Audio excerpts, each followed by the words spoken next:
Thank you. Good evening and welcome to the September 3rd Committee of the Whole meeting. I'm Councillor Jennifer Miller and I'll be your chair this evening. Councillor McGuire is joining us virtually this evening, but it'll be a few minutes late, so we'll go ahead and get started. Please pause and reflect as I read the land acknowledgement. On September the 3rd, 2024, we acknowledge that this sacred land on which Smiths Falls is now located has been a site of human activity for over 10,000 years and is rich in Indigenous history. This land is the ancestral and unceded territory of the Algonquin Anishinaabe Nation. We are grateful to the Algonquin ancestors who cared for the land and water in order that we might meet here today. We are also grateful to the Algonquin people for their contribution in the making of the Rideau Canal, which runs through Smiths Falls. We are mindful of broken covenants and the need to reconcile with all our relations.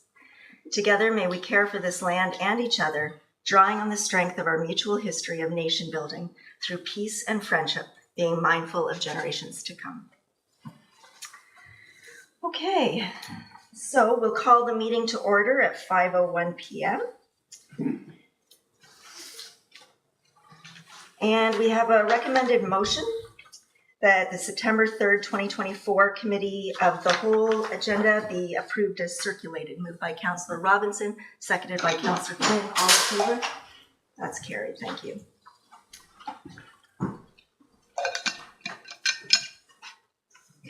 Do we have any disclosure of pecuniary interest and or conflict of interest in general nature thereof? Okay, seeing none. We have no approval of minutes, no delegations. Yes, thank you, Councillor Robinson. I actually have to declare a conflict of interest, and I missed that. So I'll declare it now, if that's okay. I will declare a conflict with item 10.1, as my employer will be applying for a community grant. Councillor Quinn will assume the chair position in my absence. Thank you. Get back from vacation mode. Okay, CAO Morris, do we have any director's reports? We do not this evening, but we will have some next week at the regular meeting of Committee of the Whole. Thank you. Any Committee of the Whole consent reports? Seeing none, I would take a motion to go in camera, moved by Councillor Robinson and seconded by Councillor Brennan, the Council of the Corporation of the Town of Smiths Falls, as provided in Section 239(2)B of the Municipal Act 2001, as amended, move into a closed meeting at 5:02 p.m. to discuss a personal matter about an identifiable individual. All in favor? Thank you. We won't be too long.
done.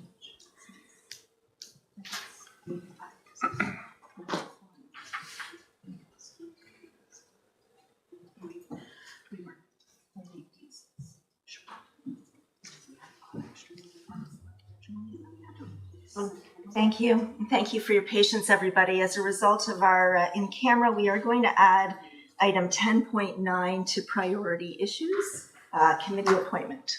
Okay. And so we'll move into our priority issues. And again, I have a conflict of interest with 10.1, so I will declare that conflict and hand over the chair to Councillor Quinn. Thank you very much. And this is Community Grant Policy Update Report. And our lady's already there. Thank you, Julia. You're welcome. Through you, Madam Chair, and the rest of committee, thanks for having me. The report on the table is with regards to a community grants policy update. This was originally brought to council on August 6th, but has been deferred. So give council a little bit of time to review the old policy or the current policy, as well as some of the questions that staff are looking to maybe clarify. So we're looking for direction on fundamental building blocks of this program moving forward so that we can take some of those comments, reformat the policy, and then take it out to the community and stakeholders for further feedback. We have a community consultation that's currently scheduled for September 23rd.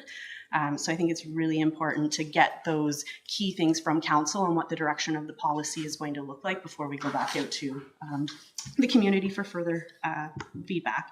So the policy was originally created in 2014 and then again updated in 2018. And staff last year in October brought a new revised community grants program forward, which was adopted by council in October. Some of the key changes in that was approval for arts and culture activities, including live music, was added to incorporate and increase the level of funding that was offered through the previous On the Roll program. Eligible applicants were expanded to include non-registered not-for-profit organizations. The previous policy only provided funding for registered not-for-profit organizations, so it allowed community grassroots organizations as well as individuals to apply if they had programming or activity opportunities that they wanted to do. The program was increased to provide 50% of eligible project costs, and that was from a previous 30%. We included minor capital funding as a potential grant funding stream, and a few other ones that were included in the report. Staff also at the time had suggested an increase to the allocation of 1.25%, but ultimately council thought that the 1% allocation was good, so we kept it at that rate. In 2024, the program was allocated $190,000, which is 1% of the overall tax generated levy. We had 38 applications, 31 of them were deemed to be eligible for a combined ask of $293,000 and $517, which is of course over that budget. So staff and council had a really hard decision last year in order to figure out a way to allocate the funding based on that budget, and we came up with a formula in order to provide each applicant with some funding based on what the allocated budget was. So at another meeting, we had council provide some feedback with the request of updating the program, which included creating 3 separate grant streams, better defining minor capital and eligible projects under that stream, and ensuring new application evaluation matrix and scoring supported applications for the different streams. So based on that feedback that we got, staff has included a number of questions or discussion topics that we're seeking feedback from council on. So I'll leave it open to questions, comments. Councillor McKenna. Thank you, Madam Chair. And through you, I like the report, and I really appreciate how you've laid out the questions that if we follow them and do them, is it possible to do them one at a time? Because I was wondering about, does it ruin things later on if we say no to one, or just, I like the process. If we could follow with that, I'd be prepared to do them one at a time. And and then at the end, see, does that work? You know what I mean? Like, Yep. okay, Whatever council would like to do. if you know what I'm referring to, Madam Chair, I just thought that was a nice way to lay it out. Thank you. Mayor Panko. Yeah, I agree. There's a number of criteria here that we need to, or a number of steps, I guess, to work through. So I guess we want to turn it back to the chair and go through them one by one. We can probably see what we have consensus. The only question, I guess, was the evaluation criteria matrix. I think it was Appendix A, but I didn't see that in the council package. I apologize. I think Appendix A was the current policy, not the evaluation criteria. So that is something that we need to further develop based on what the new program looks like and for Okay. each potential stream. Okay. So that will come back at a future report that has an updated policy as well as the evaluation criteria. And I guess the stakeholder consultation, is that planned to happen subsequent to sort of our discussion tonight? Is that? September 23rd. We've just booked the venue, and then after this meeting, we'll go out to our community organizations and advise them of that date and gather everyone to go through what the current policy is, what council direction is, and then any other topics or ideas or thoughts. And then we'll bring that back as staff for a final update of the policy for further direction from council and or adoption at that time. Okay. So the goal is really to have this done and completed and adopted by council for the November 1st intake, which we traditionally have. You know, we may have to push that back a few weeks depending on how fast we can get this done and how much public consultation was involved as part of that. So we scheduled to come back here late September, early October. Okay. Likely October, yeah, mid-October. Okay. Thank you. Any, Councillor Brennan? No, I agree. There's a number of questions here. We can go through them one by one. I mean, the first one is, should the program be broken up into multiple streams? The previous suggestion was organizational capacity, minor capital improvements, community events, programs, and or education or others. So I guess the question there was, do we want to allocate a certain amount to each stream, or do we want to not have streams? Yeah, I guess my feeling, we would have one overall budget rather than limited it, and then we're going to be trying to dissect it even further than we normally have to go through.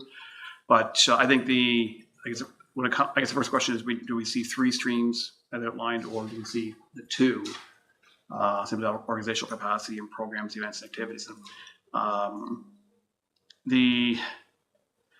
I think my personal preference would be, I think we're fine with the 2 streams: organizational capacity and programs, and then events and activities that include maybe some minor capital. I think we really get hung up with minor capital issues during budget discussions last year, and I think it's been clarified for this report. But I think we're fine. The 2 streams sort of encompass most I think what our priorities are, unless someone has something different.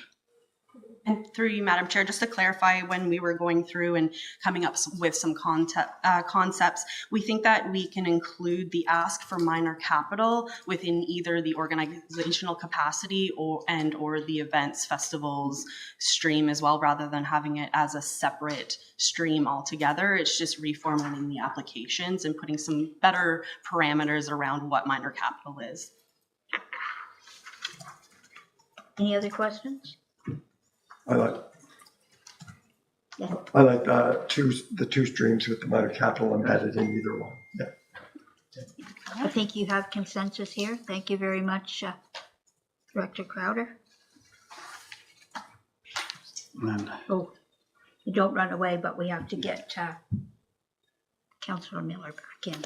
No, we're not done. We're not done yet. Oh, I'm sorry. yeah, so if we move I on, can see this here. I can read it. yeah. So they're asking, should the program fund applications for only new organizations, initiatives, programs, or events, those established in the last 5 years, or any group, no matter length of existence? Stephen. Councillor Robinson. Thank you. I don't think there should be any limit on the number of years that an organization receives funding, and I'll use nonprofit organizations such as the Table or Big Brothers Big Sisters, they rely on getting money from grants, and they support the community, and the community should be supporting them. So I don't agree with time limits on it. It's part of doing business, and that's my thought on it. Councillor. Yeah, yeah. Can I go ahead? Yes. So I agree with that for sure. And the table, Railway Museum's another one that comes every year. I mean, that's the benefit they bring to town is enormous. And I know that with the Railway Museum, we've partnered with them. Staff at the Heritage House has helped out from time to time, and they do a great job with the Big Brothers Big Sisters. They actually kind of saved our bacon last term or the term before when our youth club was in deep trouble. So they picked up the after school youth thing. So I think that there shouldn't be a limit. These groups depend on us, and they great benefit to the community. I agree. Agreed. Yeah. Yes. Agreed. Sorry, through you, Madam Chair. I just want to go to the one above that. I know there was a little bit of discussion. Should the funding pots be allocated to different program streams? So the thought was, it will 50% of the overall 1% go to organizational capacity? Would 40% go to events and funding, or switch it up? Maybe it's 50% for one stream, 50% to the other, or it's an open stream and we evaluate the applications based on what we. I think we have consensus. It's an open stream, and it's the evaluation matrix and criteria which will determine what gets the funding. Okay. Yeah. Councillor McKenna. Just a thought. I think I agree with that. Is there any inherent bias? I hope not, in the evaluation criteria that would weigh one over another, just by the nature of the applicant. I hope not, but you'll come up with a really good evaluation criteria that takes any weighted bias or structural bias out of that. Okay, and I'm fine with it too. Councillor McGuire. We can't hear you. Oh, you're on mute. You hear me now? Yeah. Okay, sorry about that. I agree with the comments on having it multi-year, but I'm wondering if we can include all of the organizations that we provide annual funding to. I'm thinking like Real and the Station Theatre, 2 examples that when they come looking for money, there's a sense of fairness between all these organizations that get funded, and they're not all playing by the same rules. So I think all of those organizations are playing a similar mandate. So I'd like to see it more standardized process for everybody that's getting money.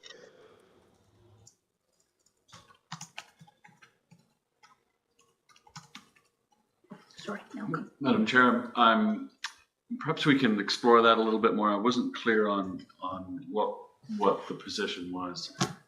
What I heard was that certain organizations would have a different criteria or would be pre-approved. Was that the suggestion?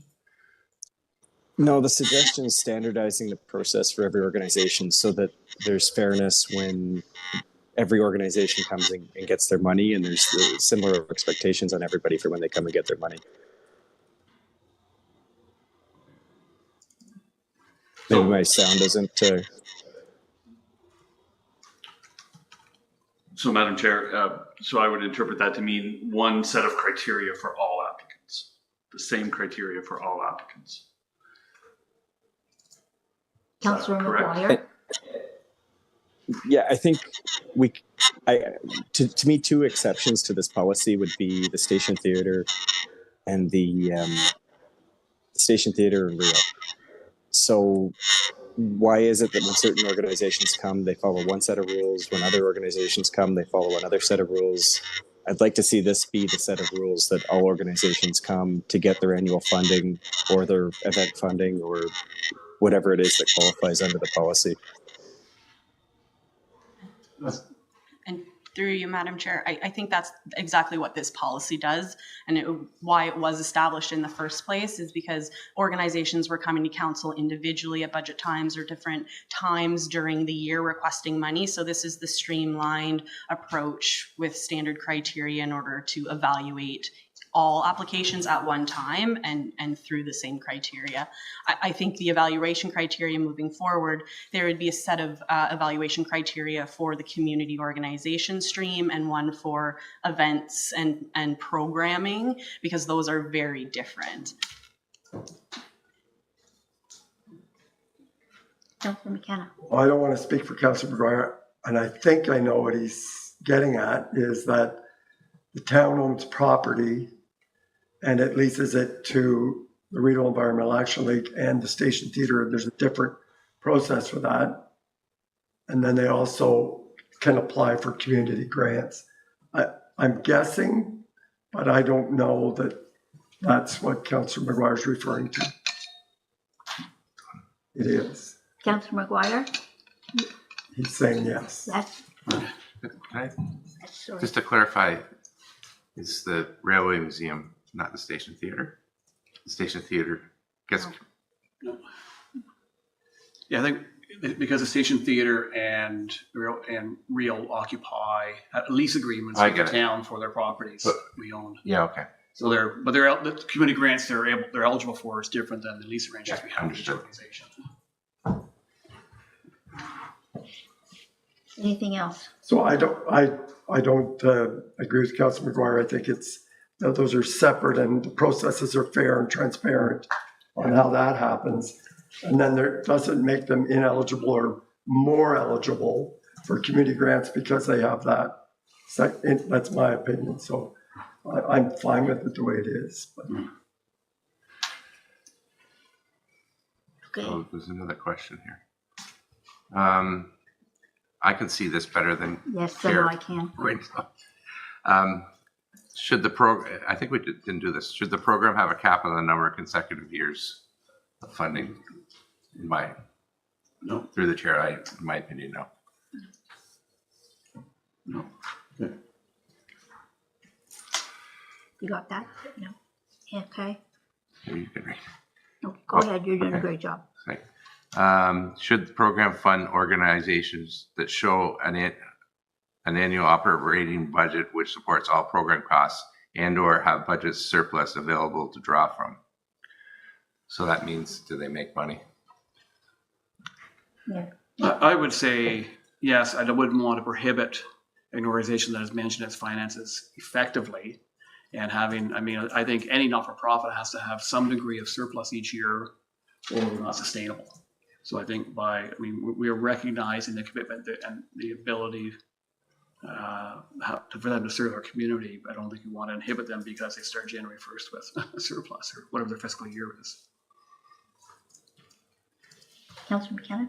thank you, Madam Chair. I'm just, the way that's worded, and I'll check with Manager Crowder. You're asking, should this program fund organizations that already support all their program costs? So if they support them all, and now they want to do something more, so it all means not including what they're asking for. Through you, Madam Chair, I think we were just trying to establish if they have a healthy reserve or they are generating revenue either through ticket sales or through other programming costs. They have the capacity to pay for those costs already. So do we need to be supplementing those costs and further building the reserves or those types of things? Knowing the amount of organizations we do need to support and the number of things, new potential events or programs or services that we may want to fund in the future, if we have a very small pot of money for a lot of asks. So how do we put some measures in place to make sure things are spread over fair and equitably, but also so that we can support new initiatives and ideas moving forward? Yeah, just to follow up. So it's a great question. And I'd like to think that there's some magic in the evaluation criteria, or that could you get extra points if you've got little to nothing, and organizations that maybe have a robust are still eligible, but is there some sliding scale? I'd like to see some differentiation. If they have a healthy budget, healthy reserves, and they're asking for a small amount of money, but if it's a one-off because of a very special or unique program, I don't know, but I think we're getting at the heart of it. We're going to have to make some decisions around it. So I'd like to think that the evaluation criteria could ferret that out and not eliminate their eligibility or not get nothing, but get something. Based on need, Based on potentially, yeah, need. financial need. Whatever. That's my thought. Sure, thank you. Well, yeah, because I think it's, if an organization has significant reserves, that's one thing. I don't think we run into that with any of the not-for-profits that are seeking funding, but I think it's okay to have that in there as if there's, I don't know what the matrix would be if they have 12 months of operating expenses and reserves. Well, why would we fund them, as an example? But they have to have something to carry forward. And even for events, I mean, events have to have something at the end of the event if they're going to do the event again next year. They can't have nothing. If they have a surplus and we rule them ineligible, then how are they going to do the event the following year? So I think there's some judgment, I think, that's required in there, but I tend to think we're not really going to run into it. Most of the not-for-profits that are involved don't have that, unfortunately, don't have that kind of reserve to fall back on. Councillor Brennan first. Yeah, I agree. I mean, it's, I don't think it would be, I'd be shocked to see a not-for-profit that's showing a reserve that would fund them for the next year. That's just not going to happen. And, the other criteria that we're talking about is what value do they bring to the community? So, I think, and I think as Councillor McKenna said, there should be something in the matrix to sort of ferret that out and see, weight it, here's what you have now or what you did last year, and then take it from there. But I don't think that should be a showstopper in terms of getting a community grant. Councillor McKenna. This question is a really good one. I'd like to have in the consultation, ask our community partners that, and they've got a sense, if there's a limit, what advice do they have for council on that particular one? Appreciate hearing back from them. Councillor McGuire, did you have anything else? Nothing on that one for me, thanks. Yes. Thank you, Madam Chair. So a little background on this. The genesis of the question arises and relates to an earlier question about should we fund an organization year after year after year. It's particularly relevant for events. Startup events tend not to make money, but over time they can become self-sustaining. So many grant programs are seed funded, right? It's to get the program or the service or the event up and running, and then hopefully it sustains itself. So comments are well placed that nonprofits typically don't have a large surplus or certainly a large reserve, but events can eventually, some of them can make money and be self-sustaining. And so that's really the question. Are we seeding it? Are we getting it going? Or are we going to sustain it in perpetuity? That's the issue here. You could sign on for something in perpetuity, even though it's making money. That I would question whether that's a good use of taxpayer money. Councillor Robinson. Thank you. I agree with you, Malcolm, like that, in part. But what value do events, for example, bring to the community? And if they're doing more than just bringing people into town, if they're bringing them into town and they're spending extra money in town, then yeah, we should be funding at least in part, regardless of whether they're making money. And if they're nonprofit, there's no rule that says a nonprofit can't make money.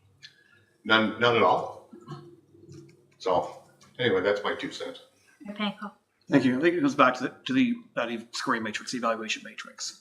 And if they have an event that's planned, that's $50,000 to pull off, and they have $50,000 in surplus from last year's event, then I agree. I mean, the evaluation should eliminate them from being eligible for funding. So it's just simply a matter of designing the evaluation criteria appropriately. Councillor McKenna. Yeah, just some of these events are done to raise money to donate to the hospital. So after they cover their expenses, they made 30 and they donate it to the MRI machine or the car show. Or see, they're all different.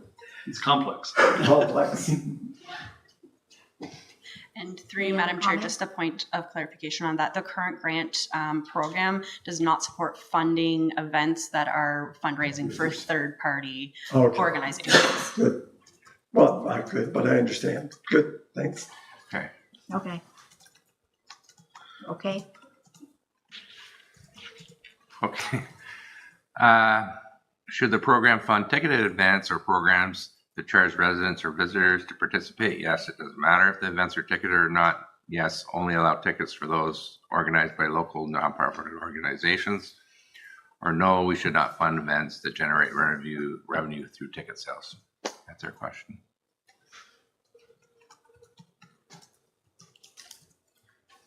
Anybody? I'll go first. I think we're very fortunate that most events that happen in our town do not charge admission. So traditionally, I think there's open access to anybody to attend.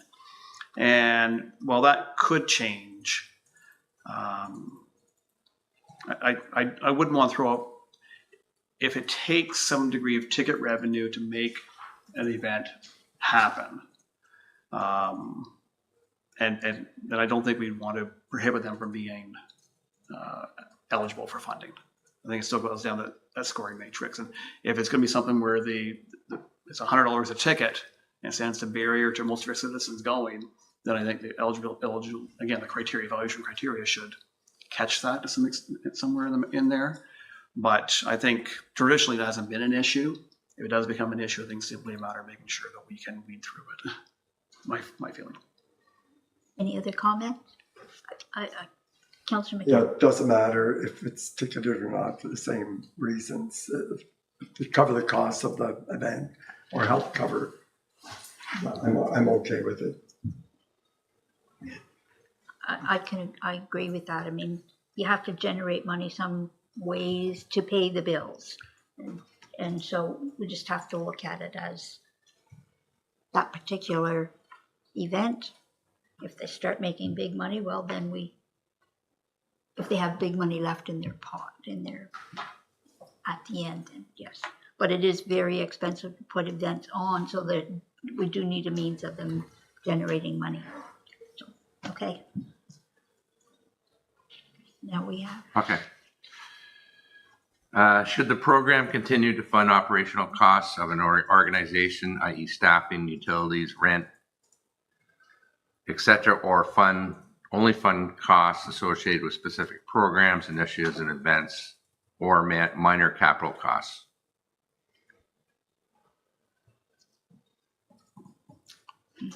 Anybody? Thoughts? Well, I guess when it comes to organizational capacity, and I look at a group that's here tonight, Big Brothers Big Sisters. I mean, part of that is to cover staffing. If they're spending money on staffing to ensure that WAC is open as needed and providing the value to the community that we all hope it provides, we don't want to limit their ability to seek support. I mean, most organizations run through with HR being the biggest expense, but also it's human related resources that are delivering value to the community. So I wouldn't want to, again, inhibit someone simply because it's going out comes from operational expenses. Councillor Robinson? I agree with the mayor. Yes. Do also. Oh. You're doing a great job. Should program funding be calculated at 50% of gross expenses or net expenses? And the staff recommendation is net.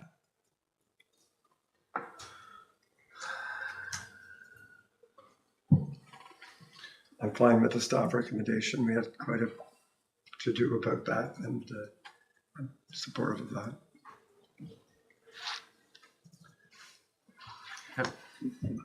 Thank you. The principle here, of course, is for events and programs to raise money and not rely solely on the town of Smiths Falls. So, skin in the game is what this one's about. Okay. How should minor capital expenses be defined?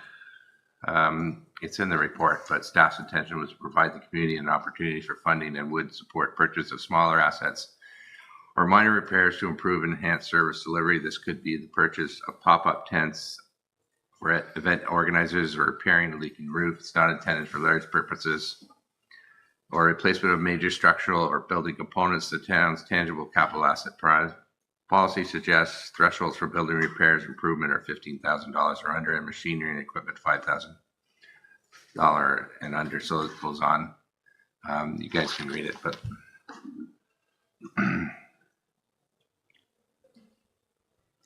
Comments?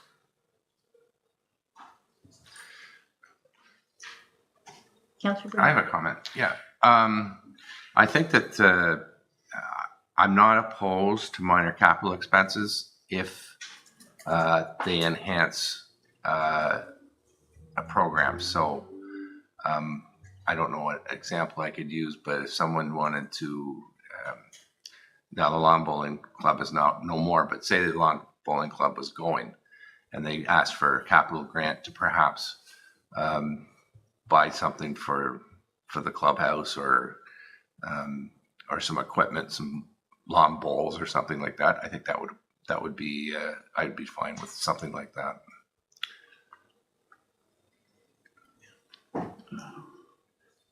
So look at individual situations, yes. Yeah. Mayor Panko? Yeah, I think the definition provided here, I think, works. The thresholds, 15 and 5.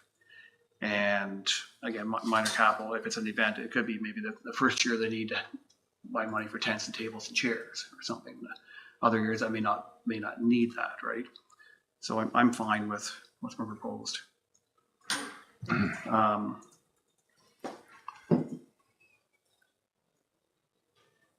looking at the 3 points almost.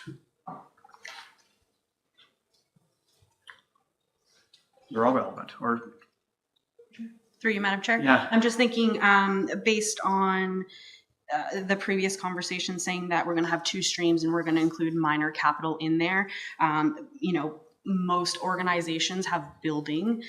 So if we put under the organizational capacity that it's up to the 15 as part of that application for any building improvements, and then any equipment related to either programs or events is capped at 5,000. That's what I'm hearing. So staff did a suggested wording for council's consideration, which kind of broadens that as well. So funding will also be considered to the maximum limit based on the application type to support other funding applications for major capital investments outlined in the program guidelines. So we already do that as part of the guidelines. If an organization is looking to get a capital grant for major improvements through the province or the federal government, we will fund grant applications to support that, or grant funding to support that application, because a lot of the times they are only getting part of the cost and not all of the cost. So a big roof repair, for instance, if a big application is going through the Trillium grant, in order to do that, we can fund $5,000 or up to $15,000 to help support them get to that 50% threshold to get the grant. Councillor McKenna? Would we assume that the group have looked at everything else for capital and then this is the stop of last resort, or to support their share of a bigger application? I think that would be the assumption. Right. But there's not a lot of grant applications out there from a provincial and federal level that supports capital renovations. And we know having a secure, sound building is very important to do services and run activities. But also, you know, as Councillor Brennan pointed out, sometimes new events need that infusion of capital assets in order to grow and be sustainable moving forward. So using your definition provided for minor and the dollars amounts, 15 and 5, I'm fine with that. Nodding heads, yes. So the last one, it just said other suggestions. And I had a couple, question, if no one else, but and when I read the appendix there, which is the policy itself. So I had a question about the eligibility for not-for-profit organizations, because we've got here that organizations must be incorporated. And I'm saying that if it's not-for-profit incorporated, which means they're registered with the federal government, right? So it says they must be incorporated in operation for at least 2 years. Is there a reason for that? That was part of the original policy, so we didn't amend that as part of the policy, but they would be established under those guidelines. I think that's for the not-for-profit organizations. Yeah. So that's to show that they've built some capacity within their organization So to get the amount of full funding. But again, we can make those changes. yeah, if we through the need to. chair, I just sort of question that, because they really, a not-for-profit organization that gets registered with the government has to jump through a few hoops before they get registered. So I think recognition of that would be, I don't know why 2 years is, especially if it's a new organization that are trying to get established and qualify for a grant. I don't see why they wouldn't qualify. Councillor Campbell. Thank you, Madam Chair. Yeah, it doesn't actually take too much to form a not-for-profit corporation. You fill out your, what you're going to do, and you get a director's. It's actually, and you put some money in and fill out a form, and now it's service and you send it in, and if you filled out the form properly, it's not letters patent, but there's a list of obligations that you agree to. It's not coming to me, the term. And so a person who's well-intentioned with a couple of friends can form a not-for-profit. As long as they don't use another corporation's name, and they can do it. It's done, and they're all well intended, and they want to do something wonderful. I would rather see them wait 2 years to see if there's, just because you thought it was a great idea doesn't mean it's such a great idea. Yeah, I'm just saying that, then they jump through our hoops as well, right? And That's true. They have to go through our policies and matrix and whatever. And so the decision's made there. So I don't know why that disqualifies them. That's all I'm saying. Through you, Madam Chair, just for some clarification on that. So when we redid the policy in October, we set funding thresholds for each type of application. And so being a registered not-for-profit charity that's been established for at least 2 years, you qualify for more funding or a higher cap in funding. Not to say that a new grassroots community organization that's starting up and needs seed funding but isn't a registered not-for-profit, they, under the current policy, would be eligible up to $10,000. So they could still get funding from us as part of the policy in order to grow and build and then register and then be qualified for that 25 threshold limit. But based on the conversation that I'm hearing around the council table is that we don't want any thresholds. We don't want funding thresholds. We don't want caps. So basically these these types of organizations will not have individual caps on them. It's just basically a free-for-all in terms of funding, and each application will be evaluated on its own merit and weighed against each other application in that process. And then we'll come to council to make that final recommendation of who should get them what money based on that criteria. So that's why we changed the policy originally, is to help staff do those evaluations and help to not limit what organizations are getting, but help us to streamline where the total amount of funding was going to go for each organization. So right now with the changes that I'm hearing is it doesn't matter if you're an individual, a not-for-profit organization, or a grassroots community, you can come and you can ask for whatever amount of money you want, and we have to use the evaluation criteria in order to assess that individual application and make recommendations, which is really hard, and that's why we went to this formula originally. Yeah, I don't think that's the direction we're going. I think there's still respect for limits and different limits for the different types of organizations that could apply. So that's my sense anyway. So the not-for-profits, not-for-profit incorporated, 25,000 threshold, I think we're fine. At least I'm fine with that. Not speaking on behalf of anybody else. The small unincorporated or newly incorporated, so they could have a different threshold. See, it is at 10,000, and of course, individuals, we've discussed this part. You have a 2,500. But I agree with Councillor Brennan from the standpoint that we don't want to. If a new not-for-profit comes along and they have this, I don't know, they're going to provide, I don't know, youth services in their community, and they're seeking some seed funding to get going. I don't want to say we can't help them because they went through the method of incorporating, which gives them a higher level of accountability and responsibility than an unincorporated. But I think we simply would limit the funding the first couple of years. I'm fine with that. Thank you. That's helpful for clarification.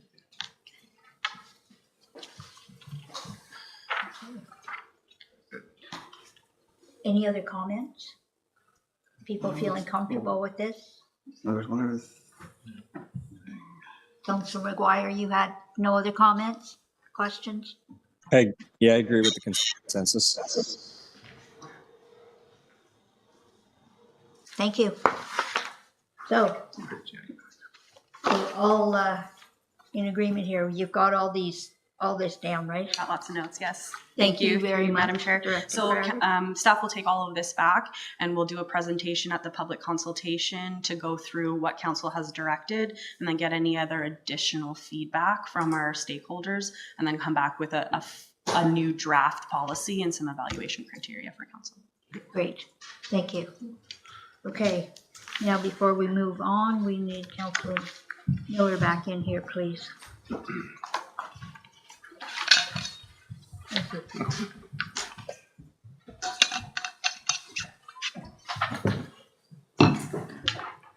Thank you. Thank you for cheering, both of you. Okay, moving on to priority issues. We are now looking at 10.2, the Public Arts Master Plan with Manager Crowder.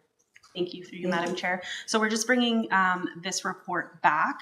A portion of the request and the recommendation was approved by council and adopted by council, that being the Public Arts Master Plan itself, as well as the policy. However, the terms of reference got pulled from the council agenda and was not adopted. So I just wanted to come back to council to see if there was any other questions or clarification needed in order to have that adoption at council today, so we can start to establish that committee and create a plan and a budget for council's consideration. Any questions or comments? It's just going to find it here.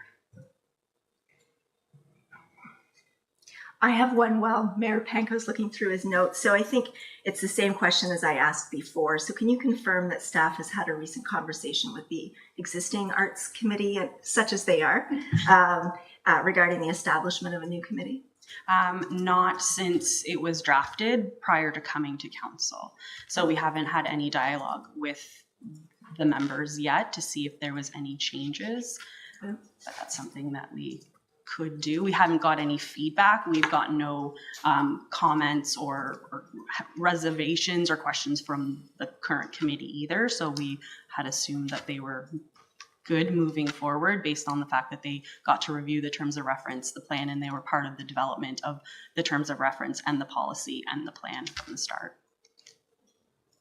Mayor Panko? Yeah, mine goes back to the advisory committee, the formation, and indicated shall be comprised of 7 voting members from various backgrounds, including 1 member of council, 2 Smiths Falls District Arts and Culture Council members, and 1 member of the Smiths Falls DBA, and 1 Station Theatre Board member, and 2 members of the public, including but not limited to youth representative. And the youth representative, I think, is identified to be 16 or 17, if I'm mistaken. That would be nice to have. I don't want to bind our hands because if we, for some chance we don't have a youth who comes forward to be part of this committee. I don't want us being stuck. We can't form the committee because we haven't got a youth. So I'd rather have a little bit of leeway within that to ensure that we have some flexibility to go ahead and appoint the committee. So maybe this is the ideal, but we don't need to be as strict to this criteria. Through you, Madam Chair, I think that was an old version of that. It was the original proposed terms of reference. We had amended that to make it open to any boards or committees or applicants within the community that wanted to apply. Preference being given to people with expertise and information and being an artist specifically within our community. So I'm wondering if the updated version didn't get put on the agenda properly, and that's the old version. Okay. So it had been basically scrubbed of individual organizations being required to be part of the committee, and we left it kind of open for that reason. Councilor McKenna? Yeah, no, it's 3.1A. The committee will consist of 7 members, and then it names them. So it's maybe if it said ideally the committee will consist of 7 members or so. So it doesn't say shall, but it says will. The one I'm looking at. Yeah, here's a different version. Which is the one that was attached to the agenda item tonight. Clerk Costello, can you confirm that we have the right copy? Because if we haven't seen Yours says the most draft. recent draft, I'm not sure we can go On the forward here. website too. Well, mine's not from the website. Well, she's looking for that. Councillor Brennan has a Well, question. yeah, I'm wondering if the funding 3.2 has been changed at all, because it says that the public art will receive funding in a formal and consistent manner comparable to financial support and other public art programs in the province. Is that the same now?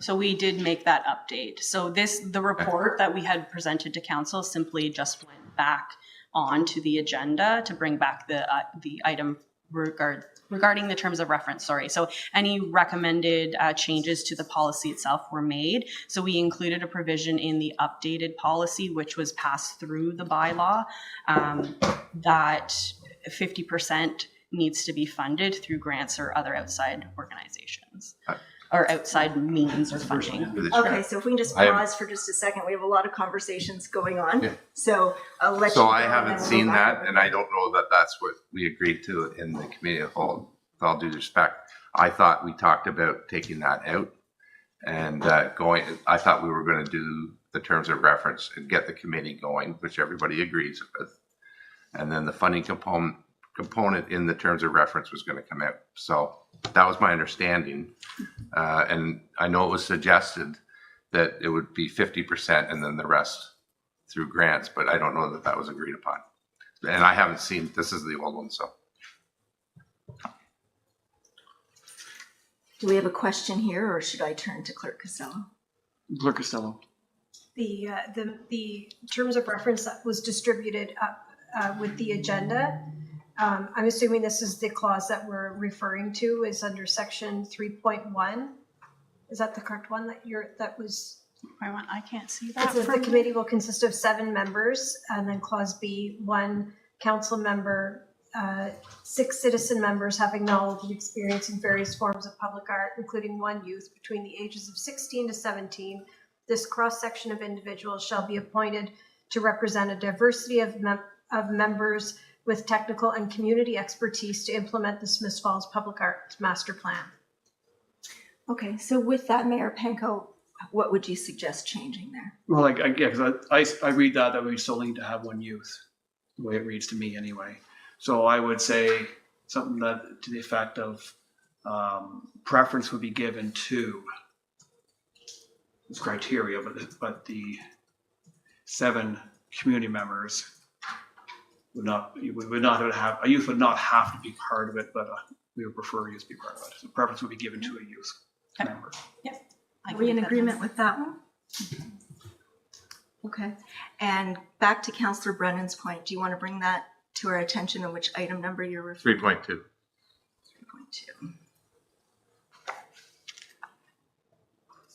3.2. Not of the terms. Not of the terms of reference. You're going back to the policy? Oh, Okay. Okay, so let's just finish with the terms of reference first, and then we'll go to the policy. Any further there's this. suggestions? My apologies. That's okay. Any further suggestions or amendments to the terms of reference? Did you have a comment? No? Okay. Councillor McKenna, you're good? I'm good. Yep. Councillor McGuire, any comments? Sorry, no, I agree. Thank you. Okay, and so it's my understanding that the policy has already been approved. Correct. Okay. With the changes based on the discussion at the last CAL meeting, which was to include a provision within the policy that 50% of projects needed to be funded by outside sources. So Manager Crowder, the one that we're looking at, is this the one that has been changed? That was the one previous. So Okay. we did that, but the one that was passed with the actual bylaw, the official one, did have that change in it. So Councillor Brennan, would it be okay if we asked Manager Crowder to circulate the policy as we asked for amendments last Yeah, time? and I apologize. I thought I was looking at terms of reference, and now I am, so I'm fine with it. Okay. Are there any other comments on this one? Okay. Thank you, Manager Crowder. We'll move on to 10.3, priority issues and reports with Director McMahon.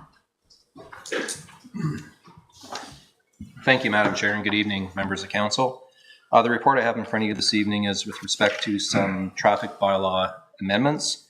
I'll just read the recommendations to preface the report. The Council of the Corporation of Town of Smith Falls passed a bylaw for the installation of a 4-way stop at the intersection of Thurber Street and McGill Street South. So for some context, there is currently a 2-way stop at that intersection in favor of the McGill Street approaches to the intersection, so there's stop control there. But on Thurber Street, it's traffic can flow through that intersection without the impedance of stop signs. And further, the Council of the Corporation of Town of Smith Falls passed a bylaw for the installation of a community safety zone with associated speed reduction signage to 40 kilometers an hour for specified streets in the vicinity of Duncan J. Scholar Public School as specified in this report.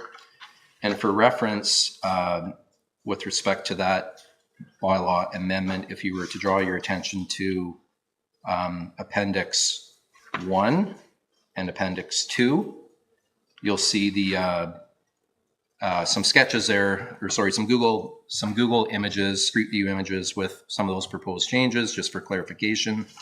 And then the community safety zone is shown on Appendix 6. So the limits of the vicinity in and around the school are noted in Appendix 2. So you'll see the arrows kind of denote where the limits of the community safety zone would be in proximity to the school. So that kind of covers the first location being, in and around the school, the 4-way stop in the community safety zone.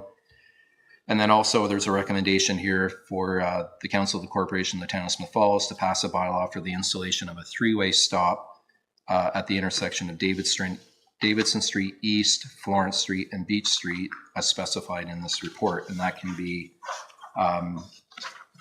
the intent of that one can be seen in Appendix 3 and 4. So Appendix 3 will show what the current configuration appears to look like in the first image at the top of the page.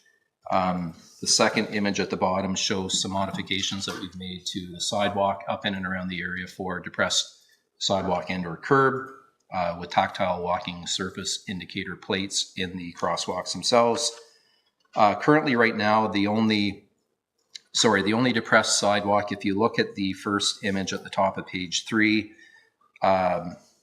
so at the intersection over on Florence Street where it approaches Davidson Street East, there is a depressed curb there. Albeit if you were to try to cross the road on Davidson Street East, it's full height curb on the opposing side. So it doesn't meet any AODA requirements and certainly isn't safe for pedestrians to cross that intersection, given the fact there's only stop control on Florence Street. Same can be said for the east side of the road. There's no depression on that curb and sidewalk. There wasn't until we did the work, but there was no depression there, and certainly nothing on the other side of Davidson Street East either. So we've done that work up in there. We've done fully depressed sidewalks and curbs through our public works staff. They did a great job, and anticipating that council will adopt a bylaw amendment to impose a 3-way stop at that intersection. If nothing else, it does create the safe crossing for pedestrians because they don't get all the way over to the other side of the road. Picture somebody in a assistive device, i.e. a wheelchair or a scooter or something similar. They get all the way to the other side and it's full height curb, so there's an impedance there. So that's basically my report in a nutshell. The 2 locations, I'll just reiterate, 4-way stop on McGill and Thurber with an associated community safety zone, and then a 3-way stop over at Davidson, Florence, and Beach. So happy to take any questions. Councilor McKenna will start. Just a great analysis and suggestions, and 100% behind the recommendations. And I was just curious about the process, because these were definitely risk areas for lots of reasons, and you've identified them and we're fixing it hopefully tonight. How do we assess other areas in town like this? Because these, I don't know how these come up. I know one was because we fixed Catherine and Oak and got a really good look at it. And Thurber, just the increase in traffic and the school.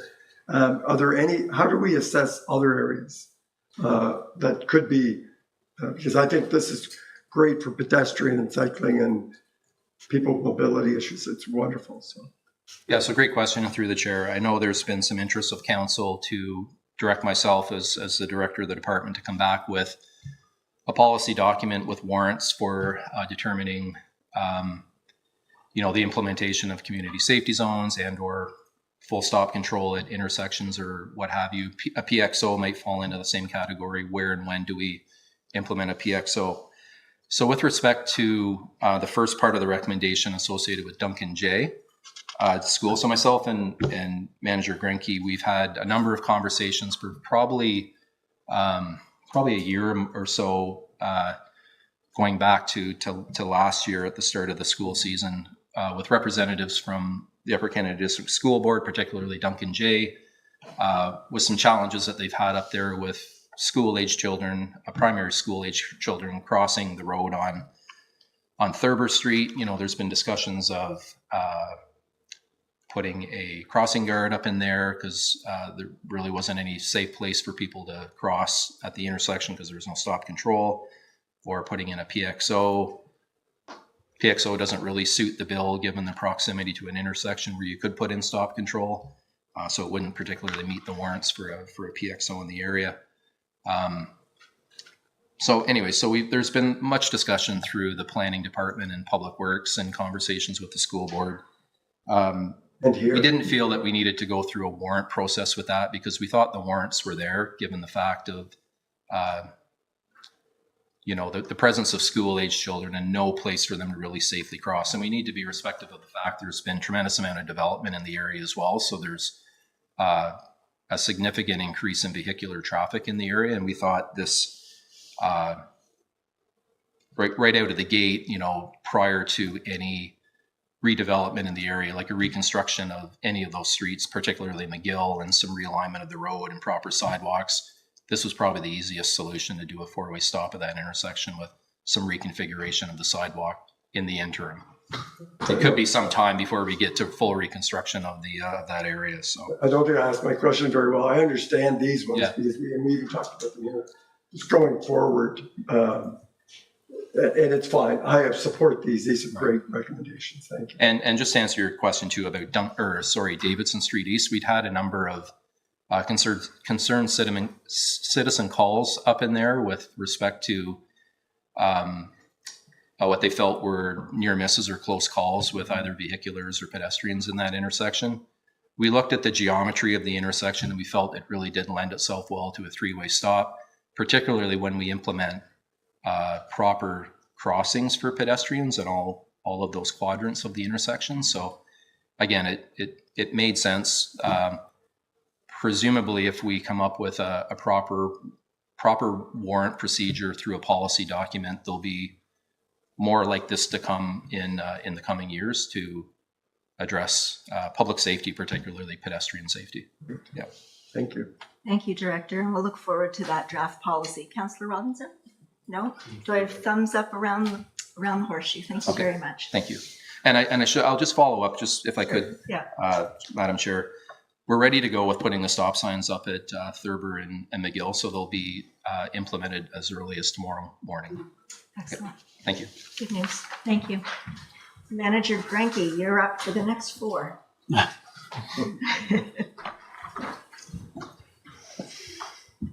Good evening. I'll get comfortable. Not too comfortable. Not too comfortable. The first report and development services this evening is intended to open a discussion with council on the topic of business licenses. I'd like to thank our building summer student, Mallory McNeely, for her work, research, and careful consideration of this as she's worked with the business license bylaw this summer. As noted in the report, the bylaw requires that every business in town operate with a license, and the requirement for a license is triggered when a business opens, relocates, or has a new owner. This process has been in place for quite some time, and through our own operations as well as ad hoc conversations with stakeholders in the community, the time has come for us to have a broader look at how we do licensing, and this report is intended as a high-level introduction that helps plant the seed of discussion and next steps. The first principal question being posed to council is why should we license businesses? And council's direction will help staff undertake the next steps, which is to propose a bylaw and policy framework that aligns with council's expectations and covers the matters that council determines are in the broader public interest. The report has indicated a number of observations, including issues with enforcement, as well as some procedural bumpiness as it relates to separate refreshment vehicle licenses and the new events policy. The report was also informed by consultation with some other municipalities, including some who do not license most businesses. Municipal business licensing is not obligatory. However, it is a municipal option that council can do if council feels that it provides value to the community as a whole.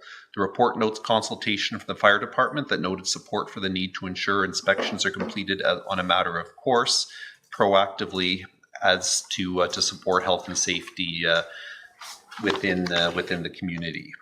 Likewise, there may be an opportunity to leverage value to the client in a business license through facilitated promotion through business development channels. At this stage, staff are not seeking council's direction on a specific suite of policy changes, however, invite council's direction as it relates to the broader question of an approach, which will help inform our next points for research and policy development. Our inclination is that if business licensing will continue, we'll investigate opportunities for bylaw harmonization and consolidating licensing provisions, including refreshment vehicles, into a single bylaw, and of course, assessing operational the whole operational process to ensure it is as efficient and harmonized as possible. Council can also consider at some point if should different land uses or items such as short-term rentals or the sorts of things that aren't really covered and weren't even thought of in the current business license bylaw, whether that can potentially be folded into this. Likewise, fees and scope would be investigated. The end result of this exercise can be an updated bylaw that aligns with current needs, an overhauled process, or perhaps the removal of licensing from some or all of the things that we do. The intent of this report is to spur discussion and guide our next steps in research. First question is, what is it the council would like to be involved in with respect to licensing? And that will inform council's priorities, principles, and expectations to guide our next steps and future report back to council with some more concrete policy and approaches for your consideration. Thank you, Madam Chair. Thank you, Manager Granke, and thank you for engaging students in this way. I think it's a great opportunity for them. So we have two options on the table. Councillor Robbins? Thank you, Madam Chair. I'd be quite happy with option one. I think the fewer hurdles that we can put, or fewer hurdles that businesses have to jump over to open a business is good. Because we seem to be having a hard time attracting new business and maintaining new business. So I personally would like to see option one. Thank you.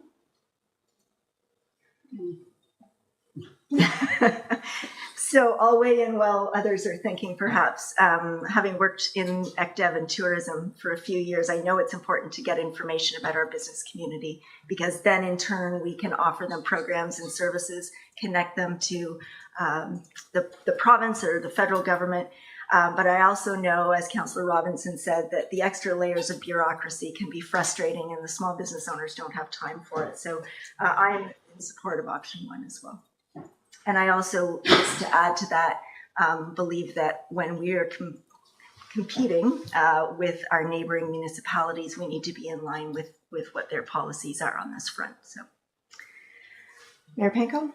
I'll support that initiative as well. I mean, I like the business licensing program for the same reasons you outlined. Mm-hmm. It does provide that avenue for connect to fire, and they're going to have to go through a fire building anyway in many cases to do any work. But the ability to connect to the small business and to our Valley Heartland, but there's no barrier saying they can't leverage staff's knowledge and linkages to take advantage of that anyway. And I think it's a barrier that does not have to be there, and I will support the objectives of my first two speakers. Thank you, Councillor Brennan, and then Councillor Quinn. Yeah, I agree with the question. In your report, you say that if we're gonna remove the requirement, then we should maintain the refreshment vehicle bylaw. I believe that those vehicles come to council when they open, I think, and there is a fee involved in that. Can you how would you update that bylaw, or how would you recommend?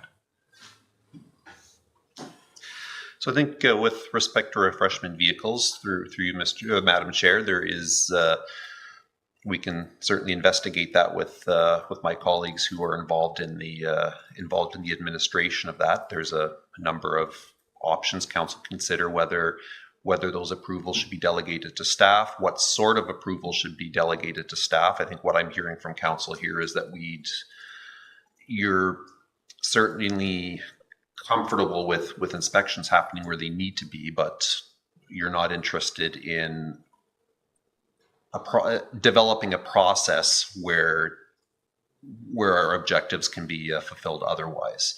So I think with respect to refreshment vehicles, certainly we have it's a long-standing bylaw that's been in place there. I think there are provisions there, and in the events policy that don't 100% align in terms of in terms of some of those operational elements. So we'd be putting the two of them together, investigating how they relate, and potentially proposing a series of amendments to sort of modernize that process and give council the option to direct us in terms of delegation of authority, certain principles, do the restrictions in terms of zoning and location, and sort of different types of refreshment vehicles. Do those align with current expectations and current practice?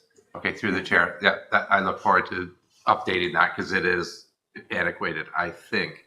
And but to remove the requirement for a business license, I think is helpful for someone that has all the stress of starting the business in the first place, and then have to go through hoops at the town hall. So Thank you, Councillor Quinn. Thank you. I am supporting option one, because I do believe that we need to make it easier for businesses to start up. The one thing that I would like to see is maybe a package put together for new businesses, just saying, these are some of the people that you can get in contact with. This is how you get in contact with them.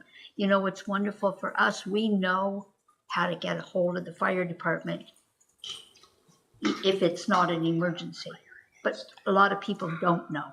You know, so just sort of that information, or other information that's available within the town hall for businesses. Just a small package, I think, would be so helpful.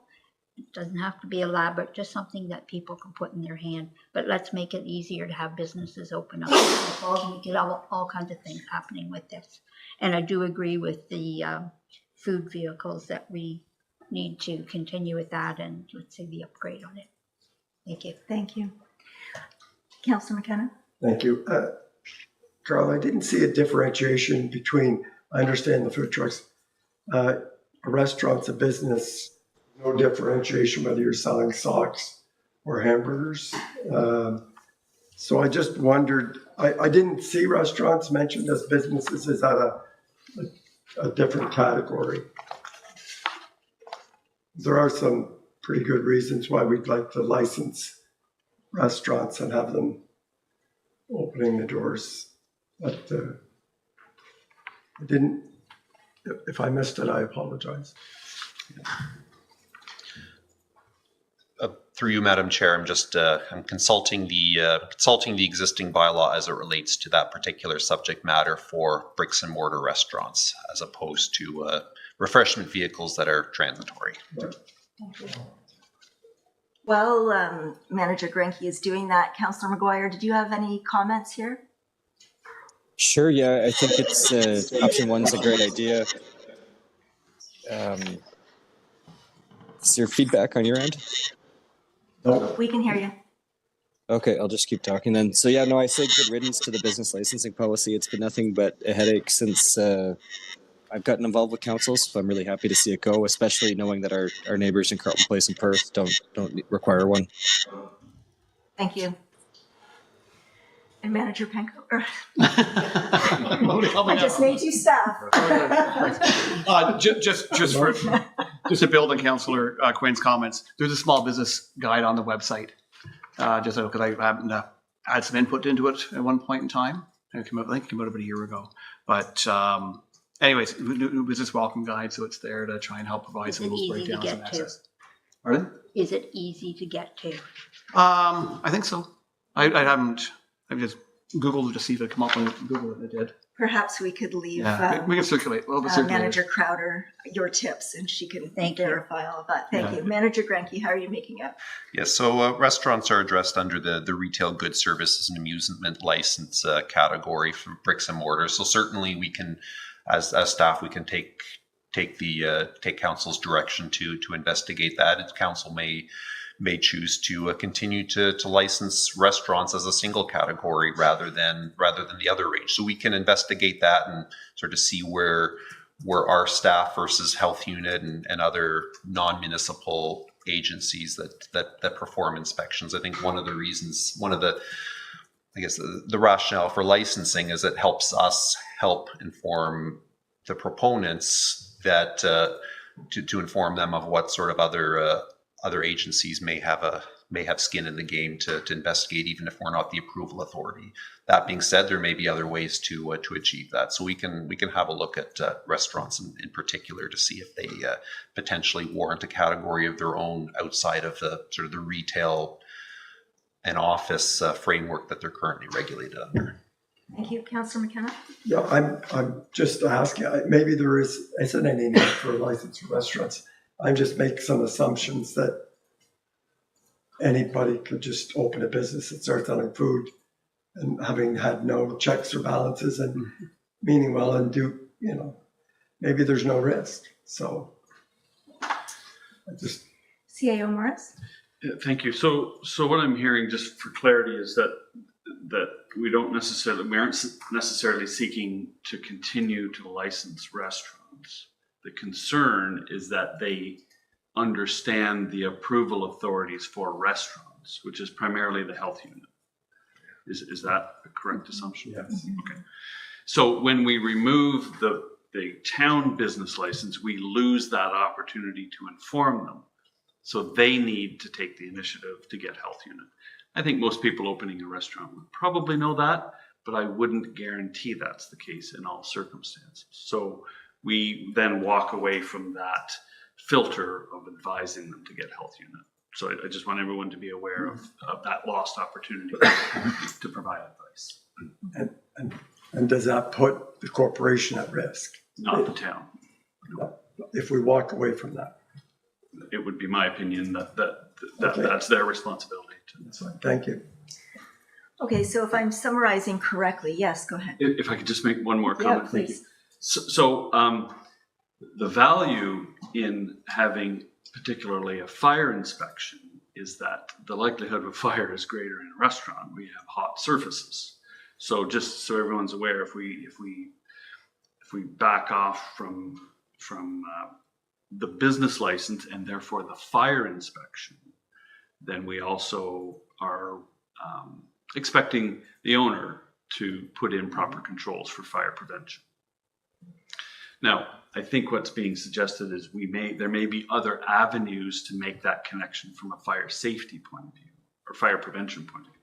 So I think we can explore those opportunities we don't have to issue a license, but we do need a form of contact so we know where the restaurant is so we can advise them on fire prevention strategies. Councillor Robinson? Thank you. Yeah, my comment was just based on that.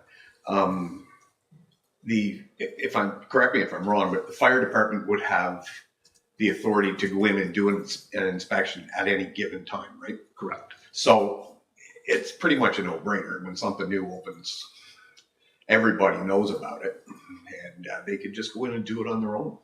So that kind of covers that. You're right. Same with the health unit. Yeah. So I think our approach has been more when we're invited to go in, we go.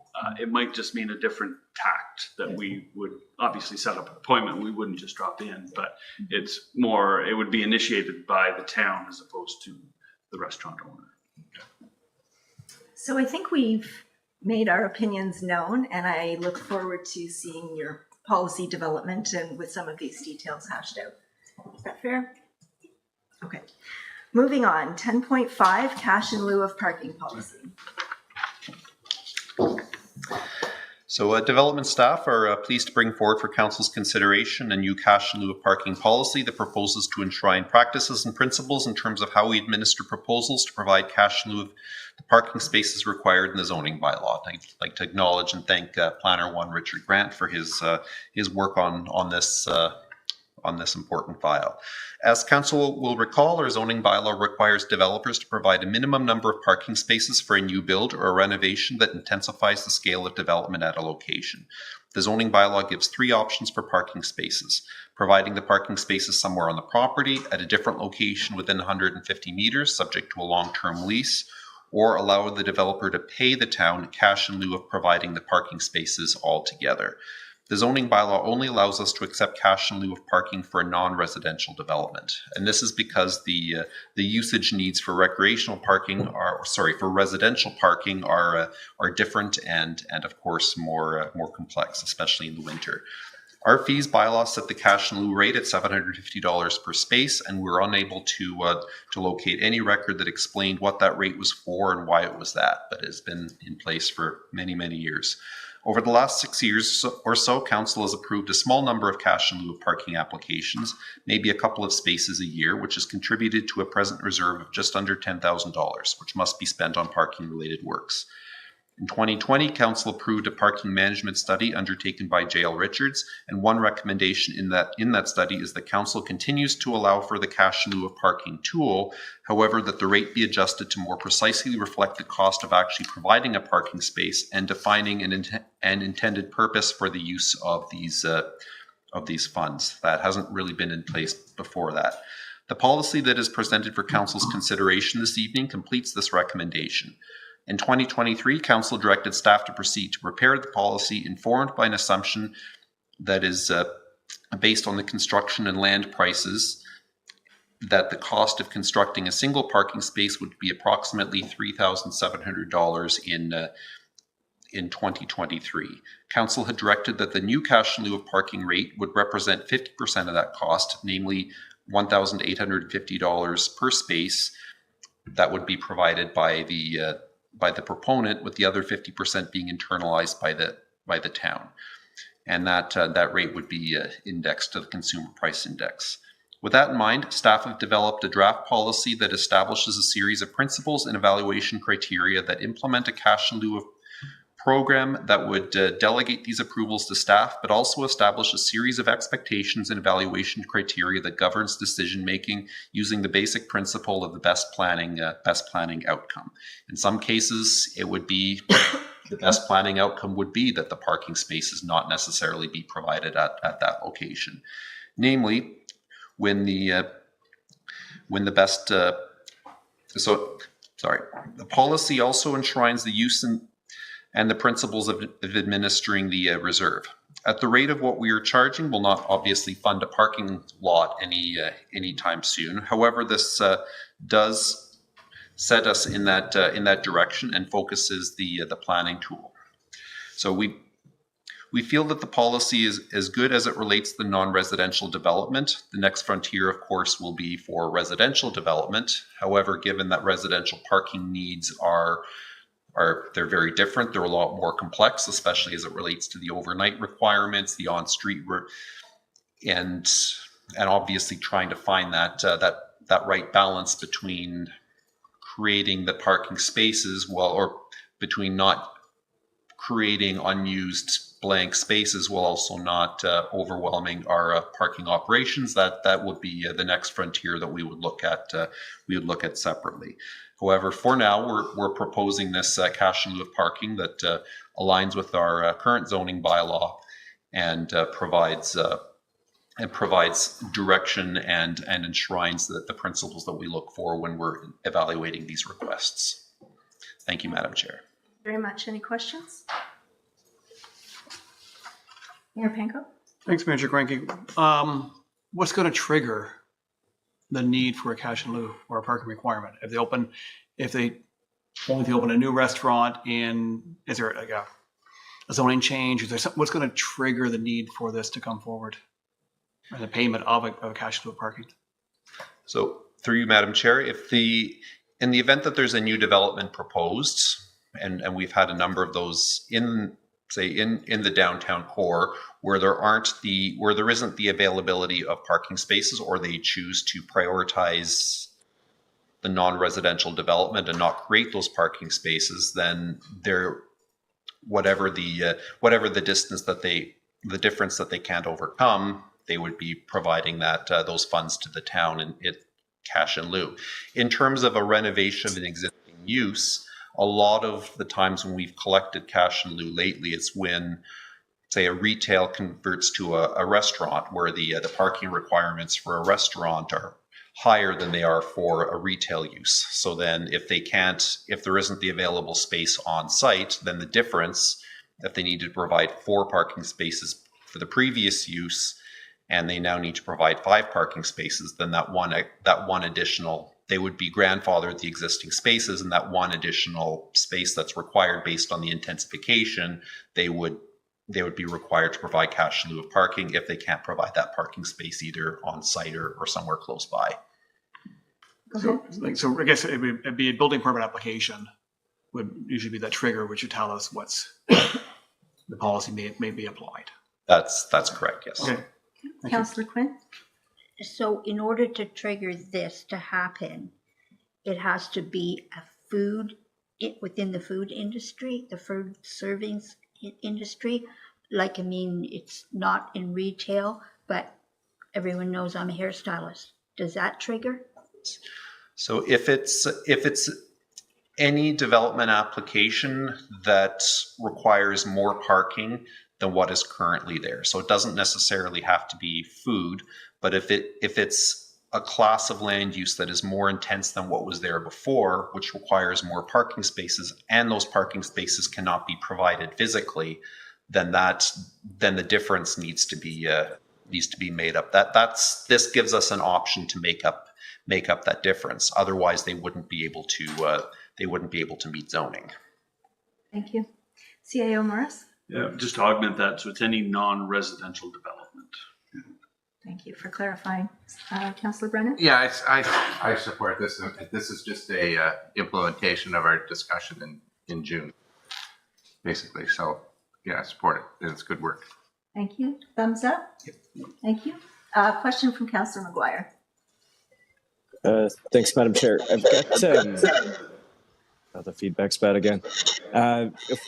We've got clear studies showing that we've got more than enough parking in the downtown. We've got all kinds of evidence from across North America that the minimum parking is really hampering downtown and creating hollowed out cores that reduces the pedestrian experience, reduces the economic activity that happens in the downtown. So I don't agree with the whole concept to begin with that we have minimum parking standards for commercial. That being said, if we're just collecting this money into a fund without a plan for it to build a parking lot or to build something or to fix some kind of problem, to me, it's just another cash grab to businesses when they're trying to redevelop in the downtown core, which is needed. So I don't support it as it stands. And I think unless there's a strategy or a plan of where the money's going to go and how it's going to build the fund and how it's going to be spent, I don't think it's fair to ask the businesses to contribute to it. Thank you. Any comments, Manager Grunke? So,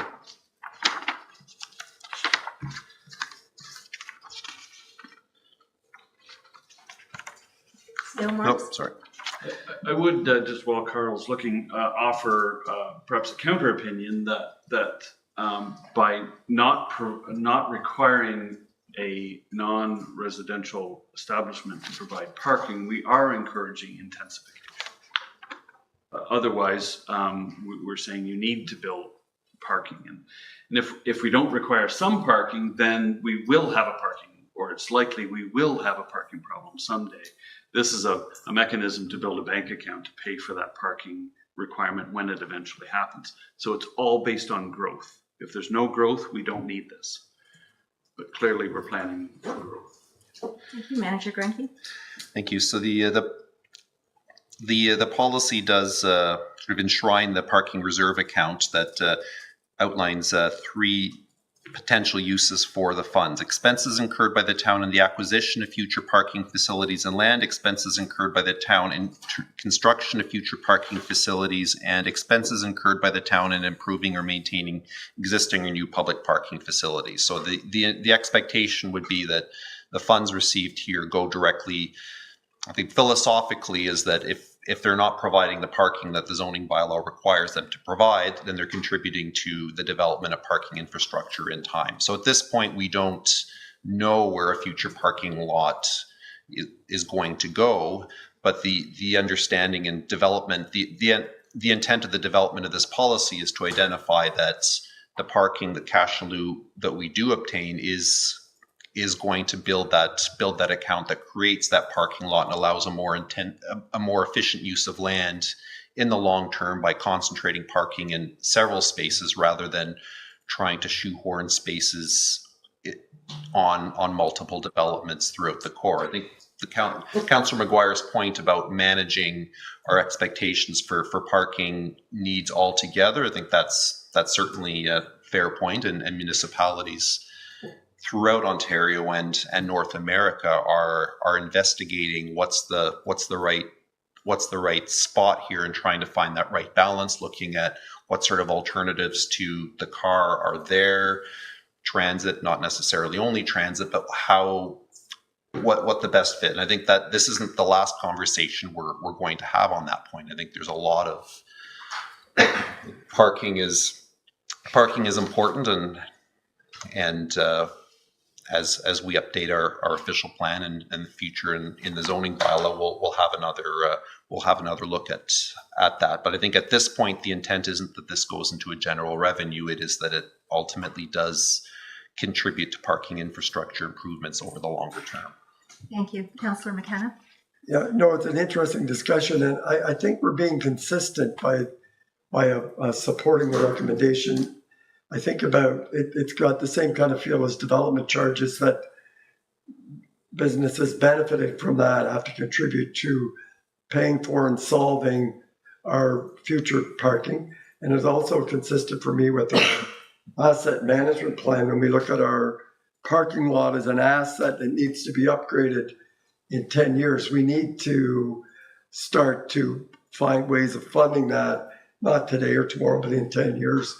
So these are future needs. I think there's a correlation for me between this policy and the other two that is consistent. It's long range, invest for the future.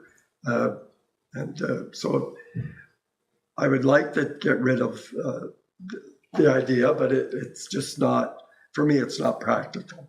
So I'm supporting the staff recommendation. Thank you. Thumbs up generally? Okay, you have your consensus on that, Manager Grenke. Thank you. And moving along, 10.6. So this one is relating to the zoning bylaw. So development services staff are recommending the council direct staff to undertake the statutory notification process for a series of amendments to the town's 2022 zoning bylaw. In 2022, council adopted a new zoning bylaw which implemented a significant modernization of our land use planning rules, including facilitating housing options, restructuring our commercial zones, and overhauling our general provisions and definitions to align with current municipal needs and best practices. It is common in the life cycle of any zoning bylaw that no matter how complete and comprehensive it is, little anomalies get identified as we use it on a daily basis, which then need to get corrected. Rather than amend the bylaw every time we come across an issue, industry standard is that non-urgent items get noted, collected, and a broader multi-section amendment, which we call a housekeeping amendment, is enacted. This evening, staff are bringing forward about a dozen suggested changes to our bylaw that have been identified over the past 2 years and are intended to bring clarity and ease of administration. These amendments are generally administrative in nature rather than strategic. Substantive policy amendments that change the intent of the bylaw or our land use rules would typically be brought forward separately and supported by the appropriate investigation and consultation necessary to guide those. The report overviews the suggested amendments, and most of them are to the general provisions which apply to the town as a whole. I'll highlight a couple of them of particular interest. With respect to the keeping of animals, we're proposing to remove a redundancy that exists and instead simply link this to the animal control bylaw. In our opinion, the specific rules regarding chickens and other animals are best handled in the animal control bylaw, as legislatively we have more leeway to regulate and enforce it, and the regulations relate more to health and safety than fundamentally a question of land use. If this zoning amendment were to be adopted as presented, chickens would still not be allowed until council considers a subsequent amendment to the animal control bylaw, and we anticipate that would follow a specific and separate consultation process. This amendment would simply just link the animal control bylaw and ensure that these activities are regulated by one bylaw rather than two, so that if a policy change were to happen at some point, only one bylaw would need to be amended. Likewise, several modifications are proposed to the section of the bylaw dealing with recreational vehicles stored on a yard in order to address concerns with enforcement and safety that have been identified. Changes to the barrier-free parking spaces, driveway width for townhouses, watercourse setbacks, and accessible parking either correct minor inconsistencies or clarify intent so that the zoning provisions are clear and consistent.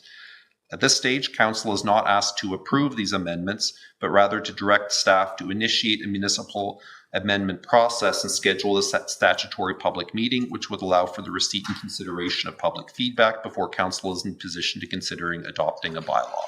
And if we do proceed with the public meeting, then staff will be reporting back with the results of that public meeting and seeking council's specific direction on the housekeeping amendments. I'll pause there, Madam Chair. Thank you. So lots of housekeeping changes here. Are there any that you want to pull out for discussion or any questions or concerns for Manager Grenke? Councillor McGuire? Thanks, Madam Chair, and thanks, Manager Grenke. It's great to get this going forward. When it comes to the zoning bylaw regulating uses versus activities, I'm a bit confused of why it still seems that there's activities being We've lost your included in some sound, of the. Councillor McGuire. Any sound now? Yes, could you start over with your comment? Okay, sorry. So when it comes to the zoning bylaw regulating activities versus uses, in the proposed wording, it still seems as though it's regulating some activities. And I'm wondering what the advantages of including the level of specificity that's there right now in the proposed wordings. Go ahead, Carl. Councillor McGuire, through you, Madam Chair, Councillor McGuire, could you identify which which proposed amendments you're referring to? For example, keeping of animals. I'm not sure why keeping of animals would be included in the zoning bylaw when it's an activity where I would see the zoning bylaw be more about whether you're allowed to build a barn or whether you're allowed to build a garage or what kind of structure you would put up. Go ahead.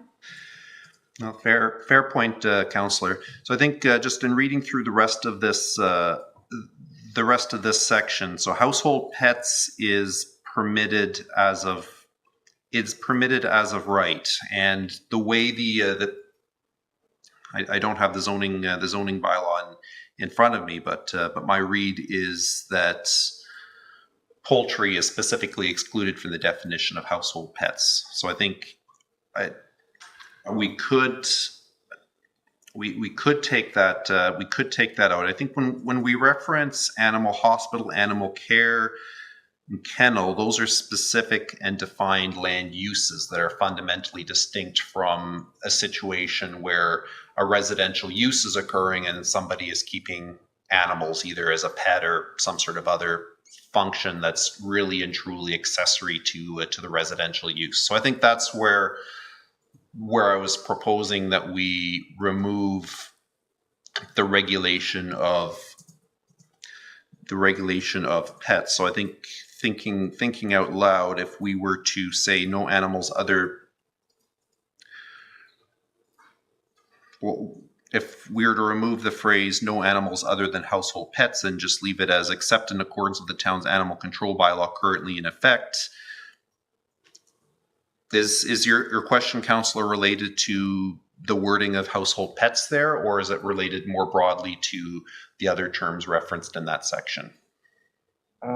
No, like I think the terms like animal hospital, animal care, those are related to structures that would be like appropriate for the area it was going to. So I think that's good. It's just this whole animal control thing by the bylaw, and then having any reference to it in the zoning bylaw, if it's going to create more red tape in the future, if anything needs to be updated. And similar to objects stored in yards, I don't understand that as a zoning bylaw versus the property standards bylaw. Yeah. So with respect to, Madam Chair, for the keeping of animals, we'll take a closer look at the wording there as we prepare the public notice, just to make sure that we're confident with what's presented. Certainly, council will have the opportunity to weigh in afterwards. So I think with respect to objects stored in yards, I think that the challenge we had with, say, 30 consecutive days, some of the enforcement provisions that we had right now they were very difficult to enforce and to police. How do you define 30 consecutive? How do you investigate that to determine whether a recreational vehicle is occupied, and how do you define consistent in that regard if somebody is coming and going over the course of the weekend? So I think it became very challenging for us to determine, to frankly enforce that section. So we were looking at removing that altogether and sort of articulating our broader intent that recreational vehicles should not be are not intended to be sleeping sleeping arrangements. Does that answer your question, Councillor? Yeah, I'm interested to see how the consultation goes and so thank you, Carl. Thank you. Councillor Brennan? Yeah, just to note that in your report, you mentioned that the public meeting will be part of a planning advisory committee meeting in the future. So anybody can come. I look forward to the discussion. Thank you. Okay. Nods, thumbs up. Mayor Panko? Well, just going back to vehicles stored in yards, or RVs specifically. So if someone it doesn't prohibit someone who, let's say, is living in an RV if their house had been had to buy a fire, as an example, and they're reconstructing. Where does that fit in? Because there's a comment in there about construction period. Yes. Through you, Madam Chair, our zoning bylaw specifically allows those sorts of temporary living accommodations if a building permit, construction, or action were to be taking place on a property. I think and we're not proposing that be altered. Okay. Thank you. Okay, are we comfortable? Yes. Great, thank you. Okay, Manager Grenke, last one, 10.7. Oh, yes, go ahead. So just for council's clarification, notice given for this would be given normally when we receive a zoning bylaw amendment application is submitted by an applicant for a specific area of land, and we circulate neighbors within 120 meters of the property. As this is a general amendment, the Planning Act allows us to circulate more broadly in the community, either through the newspaper or on the website. So it'll be a broader circulation. More people will have the ability to read the notice, but certainly that would rely on them reading the paper or our social media pages. So it's difficult to project or predict the level of engagement, but like any planning policy we do our best to make it known far and wide so that people can speak up if they wish to. Thank you. One more burning question from Councillor McKenna. I really hope that your preamble to that notice is good and that people read it and don't go without reading the purpose and the intent. We're just cleaning some things up here. We're not changing the world. Read the details, come out to the meeting, see Councillor Brennan and Councillor Robinson, and they'll help you walk through it all. Thank you. Okay, 10.7, appointment of building inspector report. Okay. So our department's final report this evening is a recommendation that council appoints Jonathan Prue as a part-time on-call building official who would conduct inspections and otherwise carry out the duties of the building official on an as-needed basis. The Ontario Building Code Act requires that any person enforcing the building code be appointed by bylaw, and it is common practice that a municipality has a number of part-time or on-call officials appointed to provide coverage in order to ensure our statutory inspection timelines are met in the event that the CBO is temporarily away. Currently, in addition to CBO Willows, Deputy CBO Peter Black and Ray Sissons are currently appointed, and we're not proposing to change that. Jonathan is currently the CBO for Beckwith Township, and he has several years' experience as a building official, and his appointment would round out the building roster. His appointment would be intended on an occasional basis to back up current staff, and he would not be an employee with regular hours. Staff and Mr. Prue have agreed in principle on the terms of a service contract, and council's direction is requested to enact a bylaw confirming the appointment of Jonathan Prue as a building official. Great news, thank you. Questions, thumbs up? Councillor McGuire? Thumbs up. Thank you. Okay, and we welcome Mr. Prue. Thank you very much. And thank you, Manager Grenke. Clerk Costello, additional council representative.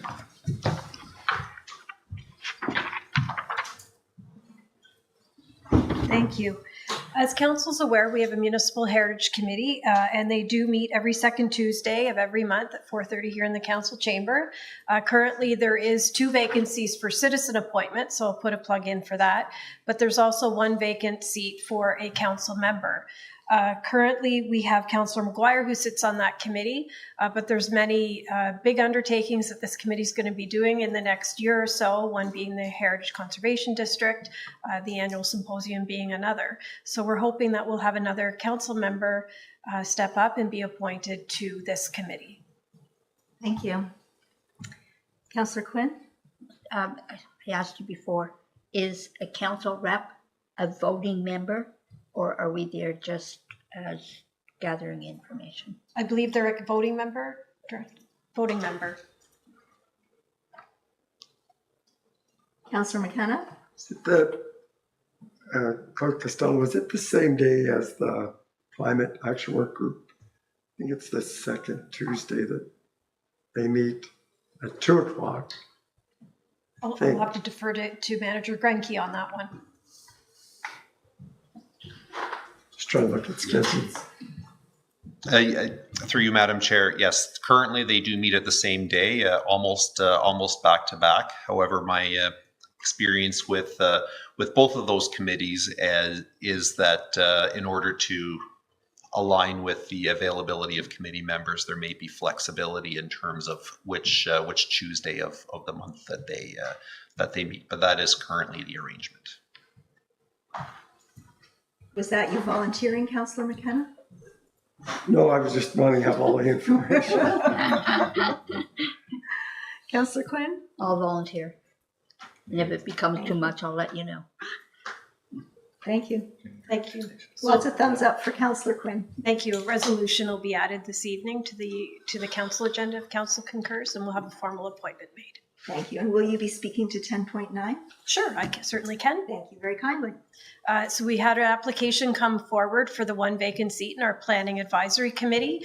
The application is from Mary Remig. This application has been vetted through the staff resource, and it's a recommendation that this application and person be appointed to the Planning Advisory Committee for a term ending concurrent with the term of council. Thumbs up.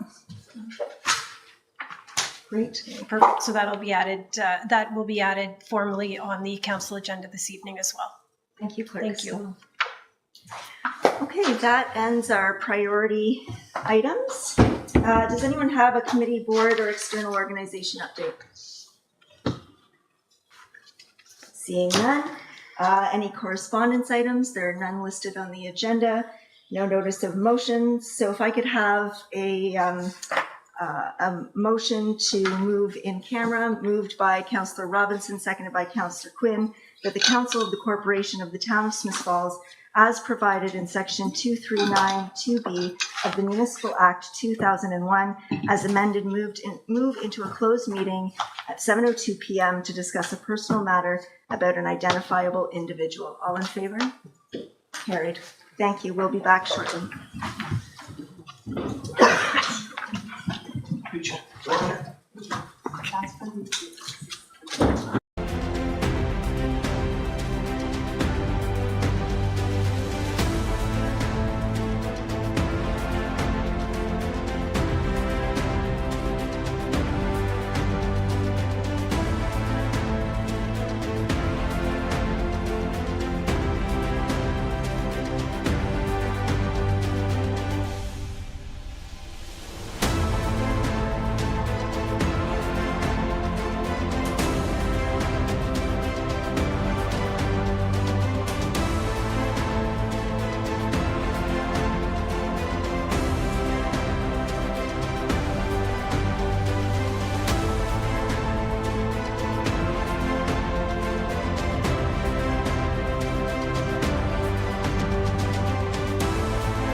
You're back on, Chair Miller. Thank you, and thank you for your patience. So the rise and report from that is that council discussed a personal matter about an identifiable individual. So I have a motion for adjournment by Councillor Brennan that the committee adjourn its proceedings at 7:37 p.m. and stand so adjourned until the next duly called committee meeting. All in favor? Carried. Quick turnaround here.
Okay.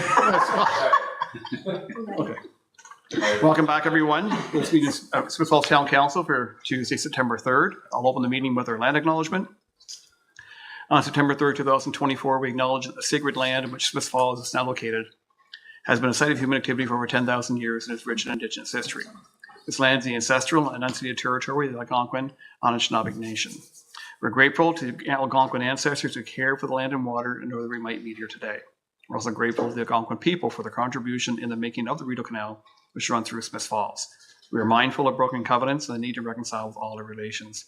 Together, may we care for this land and each other, drawing on the strength of our mutual history of nation building through peace and friendship, and being mindful of generations to come. So I'll call the meeting to order at 7:43 p.m. For approval of the agenda with the addition of item 9.2, the committee appointment. With Councillor McKenna, please.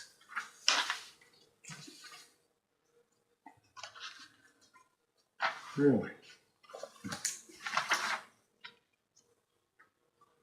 Oh, I apologize. Yeah, no, I see it. Thank you, Your Worship.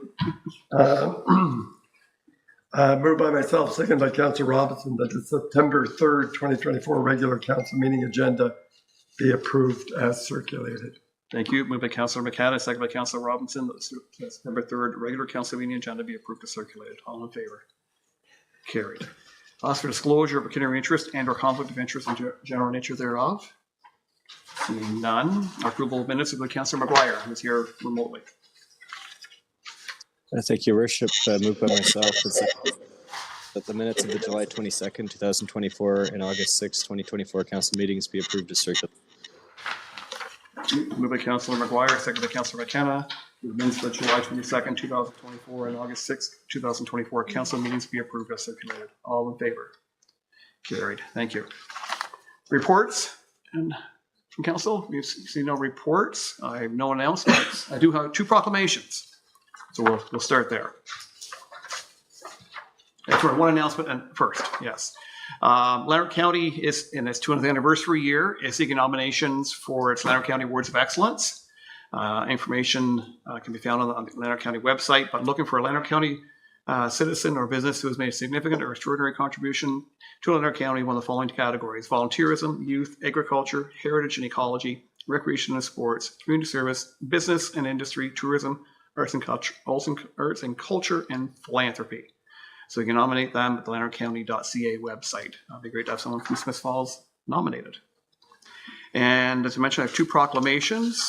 The first one is Pulmonary Fibrosis Month, September 2024. First, pulmonary fibrosis is a little known, progressive, and potentially fatal lung disease that causes scarring in the lungs and shortness of breath, depriving the body of oxygen. Whereas people living with pulmonary fibrosis and idiopathic pulmonary fibrosis could benefit from early diagnosis and treatment to slow down and in some cases stop the progression of the disease. Whereas pulmonary fibrosis affects not just individuals but their families, friends, employers, and communities. And whereas the Canadian Pulmonary Fibrosis Foundation has designated September as Pulmonary Fibrosis Month and urges increased effort and action intended to improve access to quality care, support research into new and improved treatments, and provide support services to improve the quality of life for those living with pulmonary fibrosis and idiopathic pulmonary fibrosis and their families. Whereas this year, the theme is Every Breath, Every Story, to showcase how the pulmonary fibrosis community stands together in the fight against this disease. Now, therefore, I, Sean Panko, Mayor of the Town of Smith Falls, do hereby proclaim the month of September to be Pulmonary Fibrosis Month in the Town of Smith Falls, and urge all community members to become informed and involved to eradicate the serious disease. And second proclamation, it's Big Brothers Big Sisters Month, September 2024. Whereas Big Brothers Big Sisters of Lanark County is an important community organization committed to helping children and youth reach their full potential by matching them with caring, volunteering mentors. Whereas evidence-based research has shown that for every $1 invested in Big Brothers Big Sisters mentoring, society gets a return of $23. In addition, youth who have a big brother or big sister are less likely to bully or be bullied, feel better about school, and are more likely to have a healthy and positive outlook on life well into adulthood. Whereas we believe that by changing the course of young lives, we in turn will be changing the course of the community's future, and that it could lead to a reduction in poverty and unemployment, to safer schools and neighborhoods, or to renewed optimism for growth. Whereas Big Brothers Big Sisters of Lanark County relies heavily on the strength and dedication of its volunteers who, through their commitment and support, make a profound difference in the lives of children and youth in our community. Whereas the agency's goal is to expand its recruitment drive in order to serve more children and youth in our community.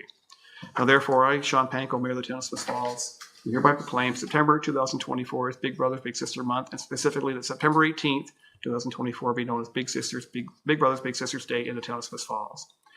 And that the water tower be illuminated in teal from September 15th to 21st in recognition of Big Brothers Big Sisters Month. And further, that all citizens are encouraged to volunteer or donate by visiting lanark.bigbrothersbigsisters.ca and learn more about how to get involved in giving young people the confidence to achieve more. And we're fortunate tonight to have the board chair and a key staff member from Big Brothers Big Sisters here with us, Jordan and Angie. So here I'm going to give you the copy of the proclamation.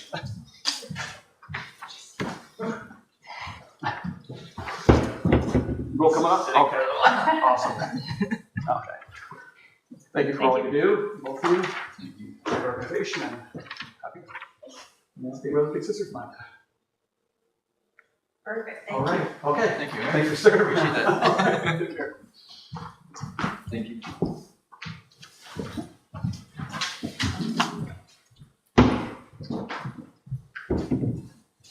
Okay. We have a fair amount of business to look after. I'm going to go to our consent agenda first with Councillor Robinson. Thank you. Moved by myself and seconded by Councillor Quinn that items in consent report number 10-2024 received from the clerk be received and adopted.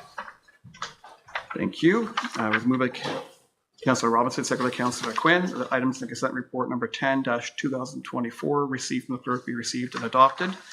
There's a number of items here. Over to you, Priscilla. Thank you.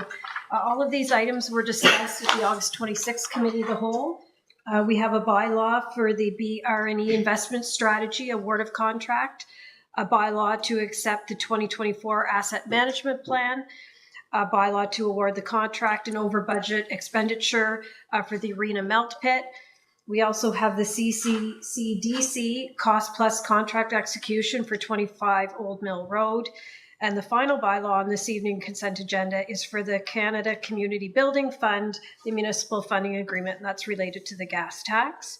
We also have 4 resolutions on this evening. The first being the Rideau Lakes ATV Club road access for their charity ride. The second being the street naming for Bellamy Farm Subdivision Phase 3.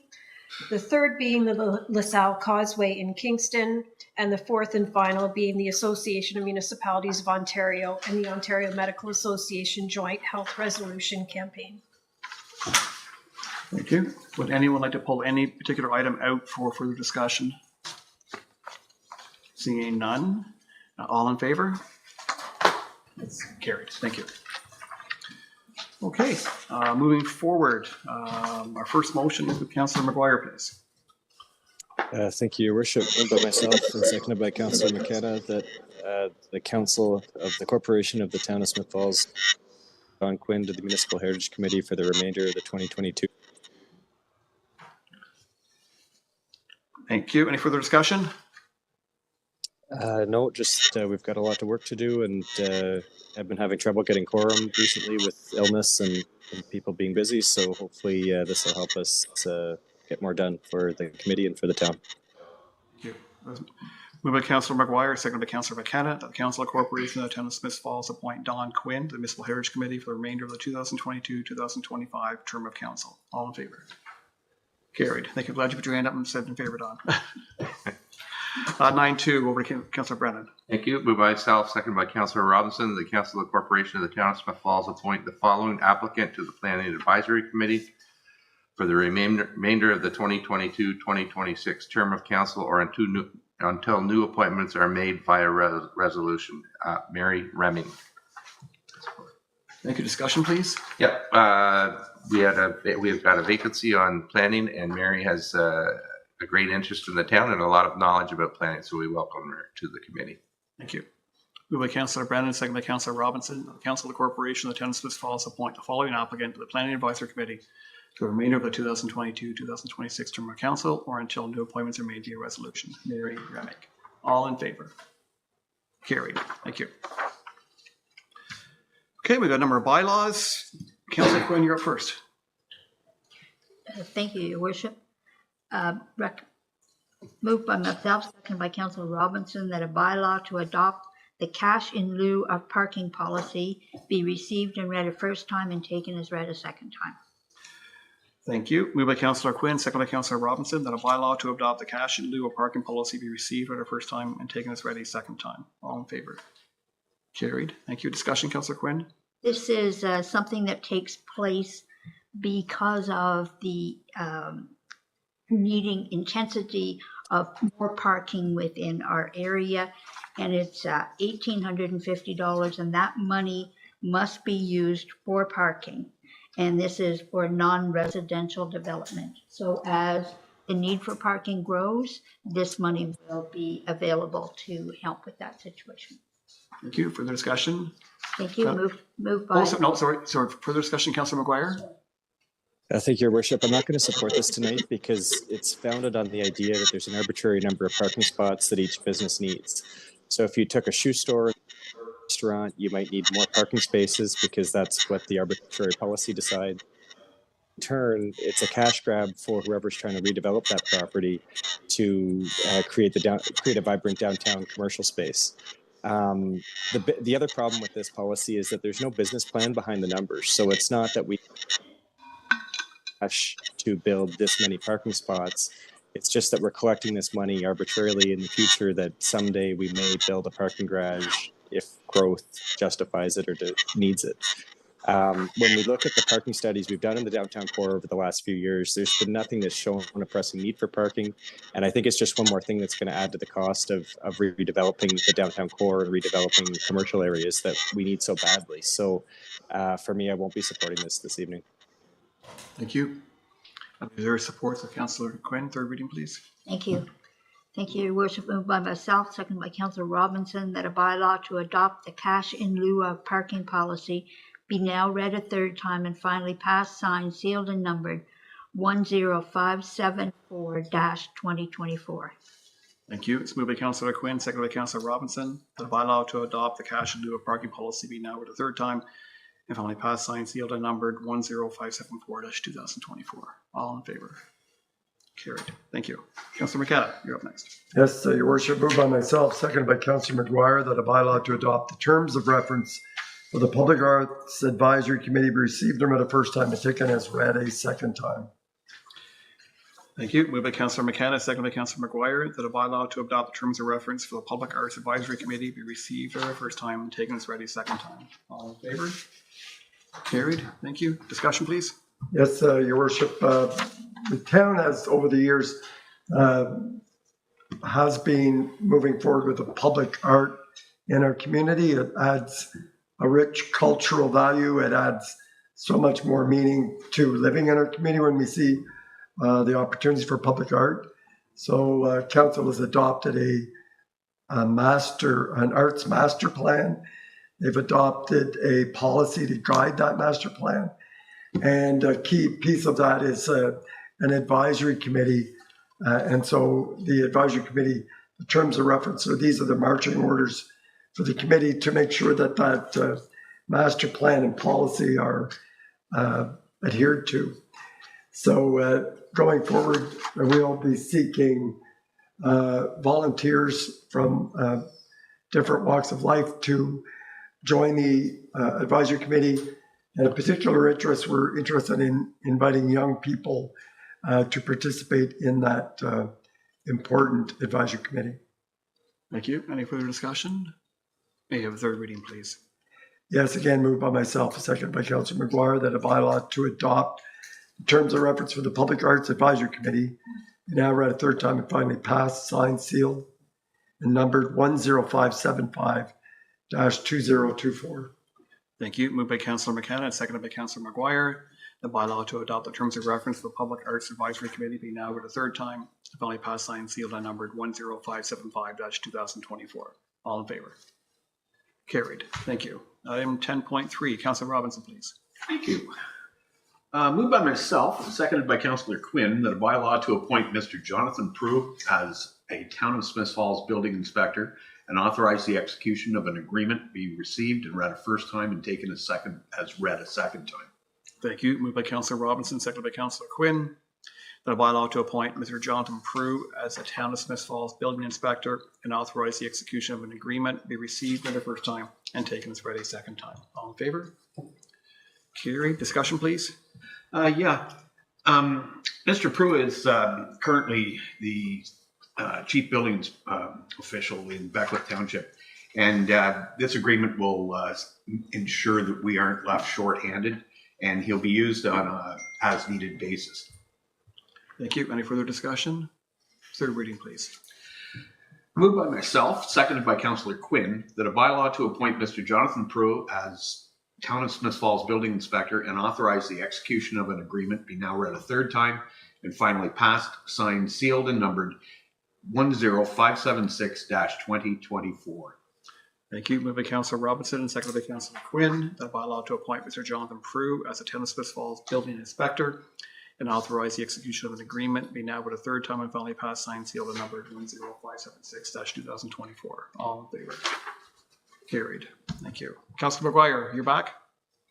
Thank you, Your Worship. Moved by myself and seconded by Councillor McKenna that a bylaw for the installation of a four-way stop at the intersection of Thurber Street and McGill Street South be received and read the first time and taken as read a second time. Thank you. Moved by Councillor McGuire, seconded by Councillor McKenna, that a bylaw for the installation of a four-way stop at the intersection of Thurber Street and McGill Street South be received and read a first time and taken as read a second time. All in favor? Carried. Discussion, please.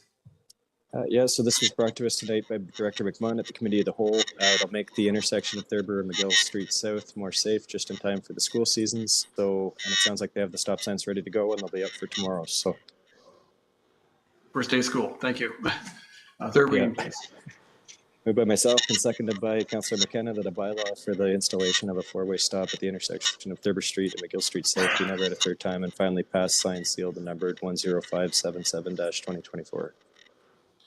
Moved by Councillor McGuire, seconded by Councillor McKenna, that a bylaw for the installation of a four-way stop at the intersection of Thurber Street and McGill Street South be now read a third time. Finally passed, signed, sealed, and numbered 10577-2024. All in favor? Carried. Thank you. Councillor McKenna. Moved by myself, seconded by Councillor Miller, that a bylaw for the installation of a community safety zone with associated speed reduction signage to 40 kilometers an hour for specified streets in the vicinity of Duncan J. Schooler Public School, as specified in the Committee of the Whole Report 2024-108, be received and read a first time and taken as read a second time.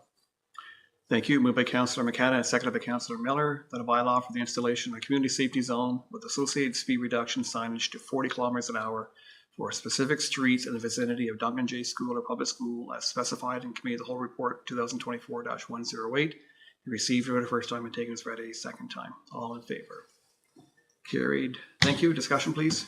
Well, certainly there's a school, and hopefully the public are well aware of what happens around schools, and that this is a community safety zone. Slow down. The fines get astronomical if you're caught speeding and you're putting children's lives at risk. Stop for school buses, stop for school buses, stop for school buses. And so the staff brought this forward. Its timing is good. Thank you. Thank you. Third reading, please. Again, moved by myself, second by Councillor Miller, that a bylaw for the installation of a community safety zone with associated speed reduction signage to 40 kilometers per hour for specified streets in the vicinity of Duncan J. Schooler Public School, as specified in the Committee of the Whole Report 2024-108, be now read a third time, finally passed, signed, sealed, and numbered 10578-2024. Thank you. Moved by Councillor McKenna, seconded by Councillor Miller, that a bylaw for the installation of a community safety zone with associated speed reduction signage to 40 kilometers an hour for specified streets in the vicinity of Duncan J. School or Public School, as specified in Committee Whole Report 2024-108, be now read a third time and finally passed, signed, sealed, and numbered 10578-2024. All in favor? Carried. Thank you. And our final bylaw is with Councillor Miller, please. Thank you. Moved by myself and seconded by Councillor McKenna, that a bylaw for the installation of a three-way stop at the intersection of Davidson Street East, Florence Street, and Beach Street, as specified in Committee of the Whole Report 2024-108, be received and read a first time and taken as read a second time. Thank you. It's moved by Councillor Miller and seconded by Councillor McKenna that a bylaw for the installation of a three-way stop at the intersection of Davidson Street East, Florence Street, and Beach Street, as specified in Committee of the Whole Report 2024-108, received for the first time and taken as read a second time. All in favor? Carried. Thank you. Discussion, please. On the safety theme, there's been a number of close calls at this intersection, and so the addition of a three-way stop will hopefully improve the safety at this spot. Thank you. Any further discussion? Third reading, please. Thank you. Moved by myself and seconded by Councillor McKenna that a bylaw for the installation of a three-way stop at the intersection of Davidson Street East, Florence Street, and Beach Street, as specified in Committee of the Whole Report 2024-108, be now read a third time and finally passed, signed, sealed, and numbered 10579-2024. Thank you. It's moved by Councillor Miller, seconded by Councillor McKenna, that a bylaw for the installation of a three-way stop at the intersection of Davidson Street East, Florence Street, and Beach Street, as specified in Committee of the Whole Report 2024-108, be now read a third time and finally passed, signed, sealed, and numbered 10579-2024. All in favor? Carried. Thank you. Any inquiries or announcements? Seeing none, our confirmatory bylaw is with Councillor Robinson, please. Thank you, Your Worship. Moved by myself, seconded by Councillor Quinn, that a bylaw to confirm the proceedings of council at its meeting on the 6th day of August 2024 be received and read a first time and taken as read a second time. Thank you. Moved by Councillor Robinson, seconded by Councillor Quinn, that a bylaw to confirm the proceedings of council at its meeting on the 6th day of August 2024 be received and read a first time and taken as read a second time. All in favor? Carried. And discussion, please. Yes, this is just a procedural issue to officially put it into the records. And third reading, please. Moved by myself, seconded by Councillor Quinn, that a bylaw to confirm the proceedings of council at its meeting on the 6th day of August 2024 be now read a third time and finally passed, signed, sealed, and numbered 10580-2024. Thank you. Moved by Councillor Robinson and seconded by Councillor Quinn, that a bylaw to confirm the proceedings of council at its meeting on the 6th day of August 2024 be now read a third time and finally passed, signed, sealed, and numbered 10580-2024. All in favor? It's carried. And back to you, Councillor Robinson, for adjournment. I'm a popular guy tonight. You are. Moved by myself, seconded by Councillor Brennan, that this council adjourn its proceedings at 8:05 and stand so adjourned until the next duly called meeting of council. Thank you. Moved by Councillor Robinson, seconded by Councillor Brennan. This council adjourns proceedings at 8:05 p.m. Stands so adjourned until the next duly called meeting of council. All in favor? Here we are adjourned. Thank you, everyone. Have a good night.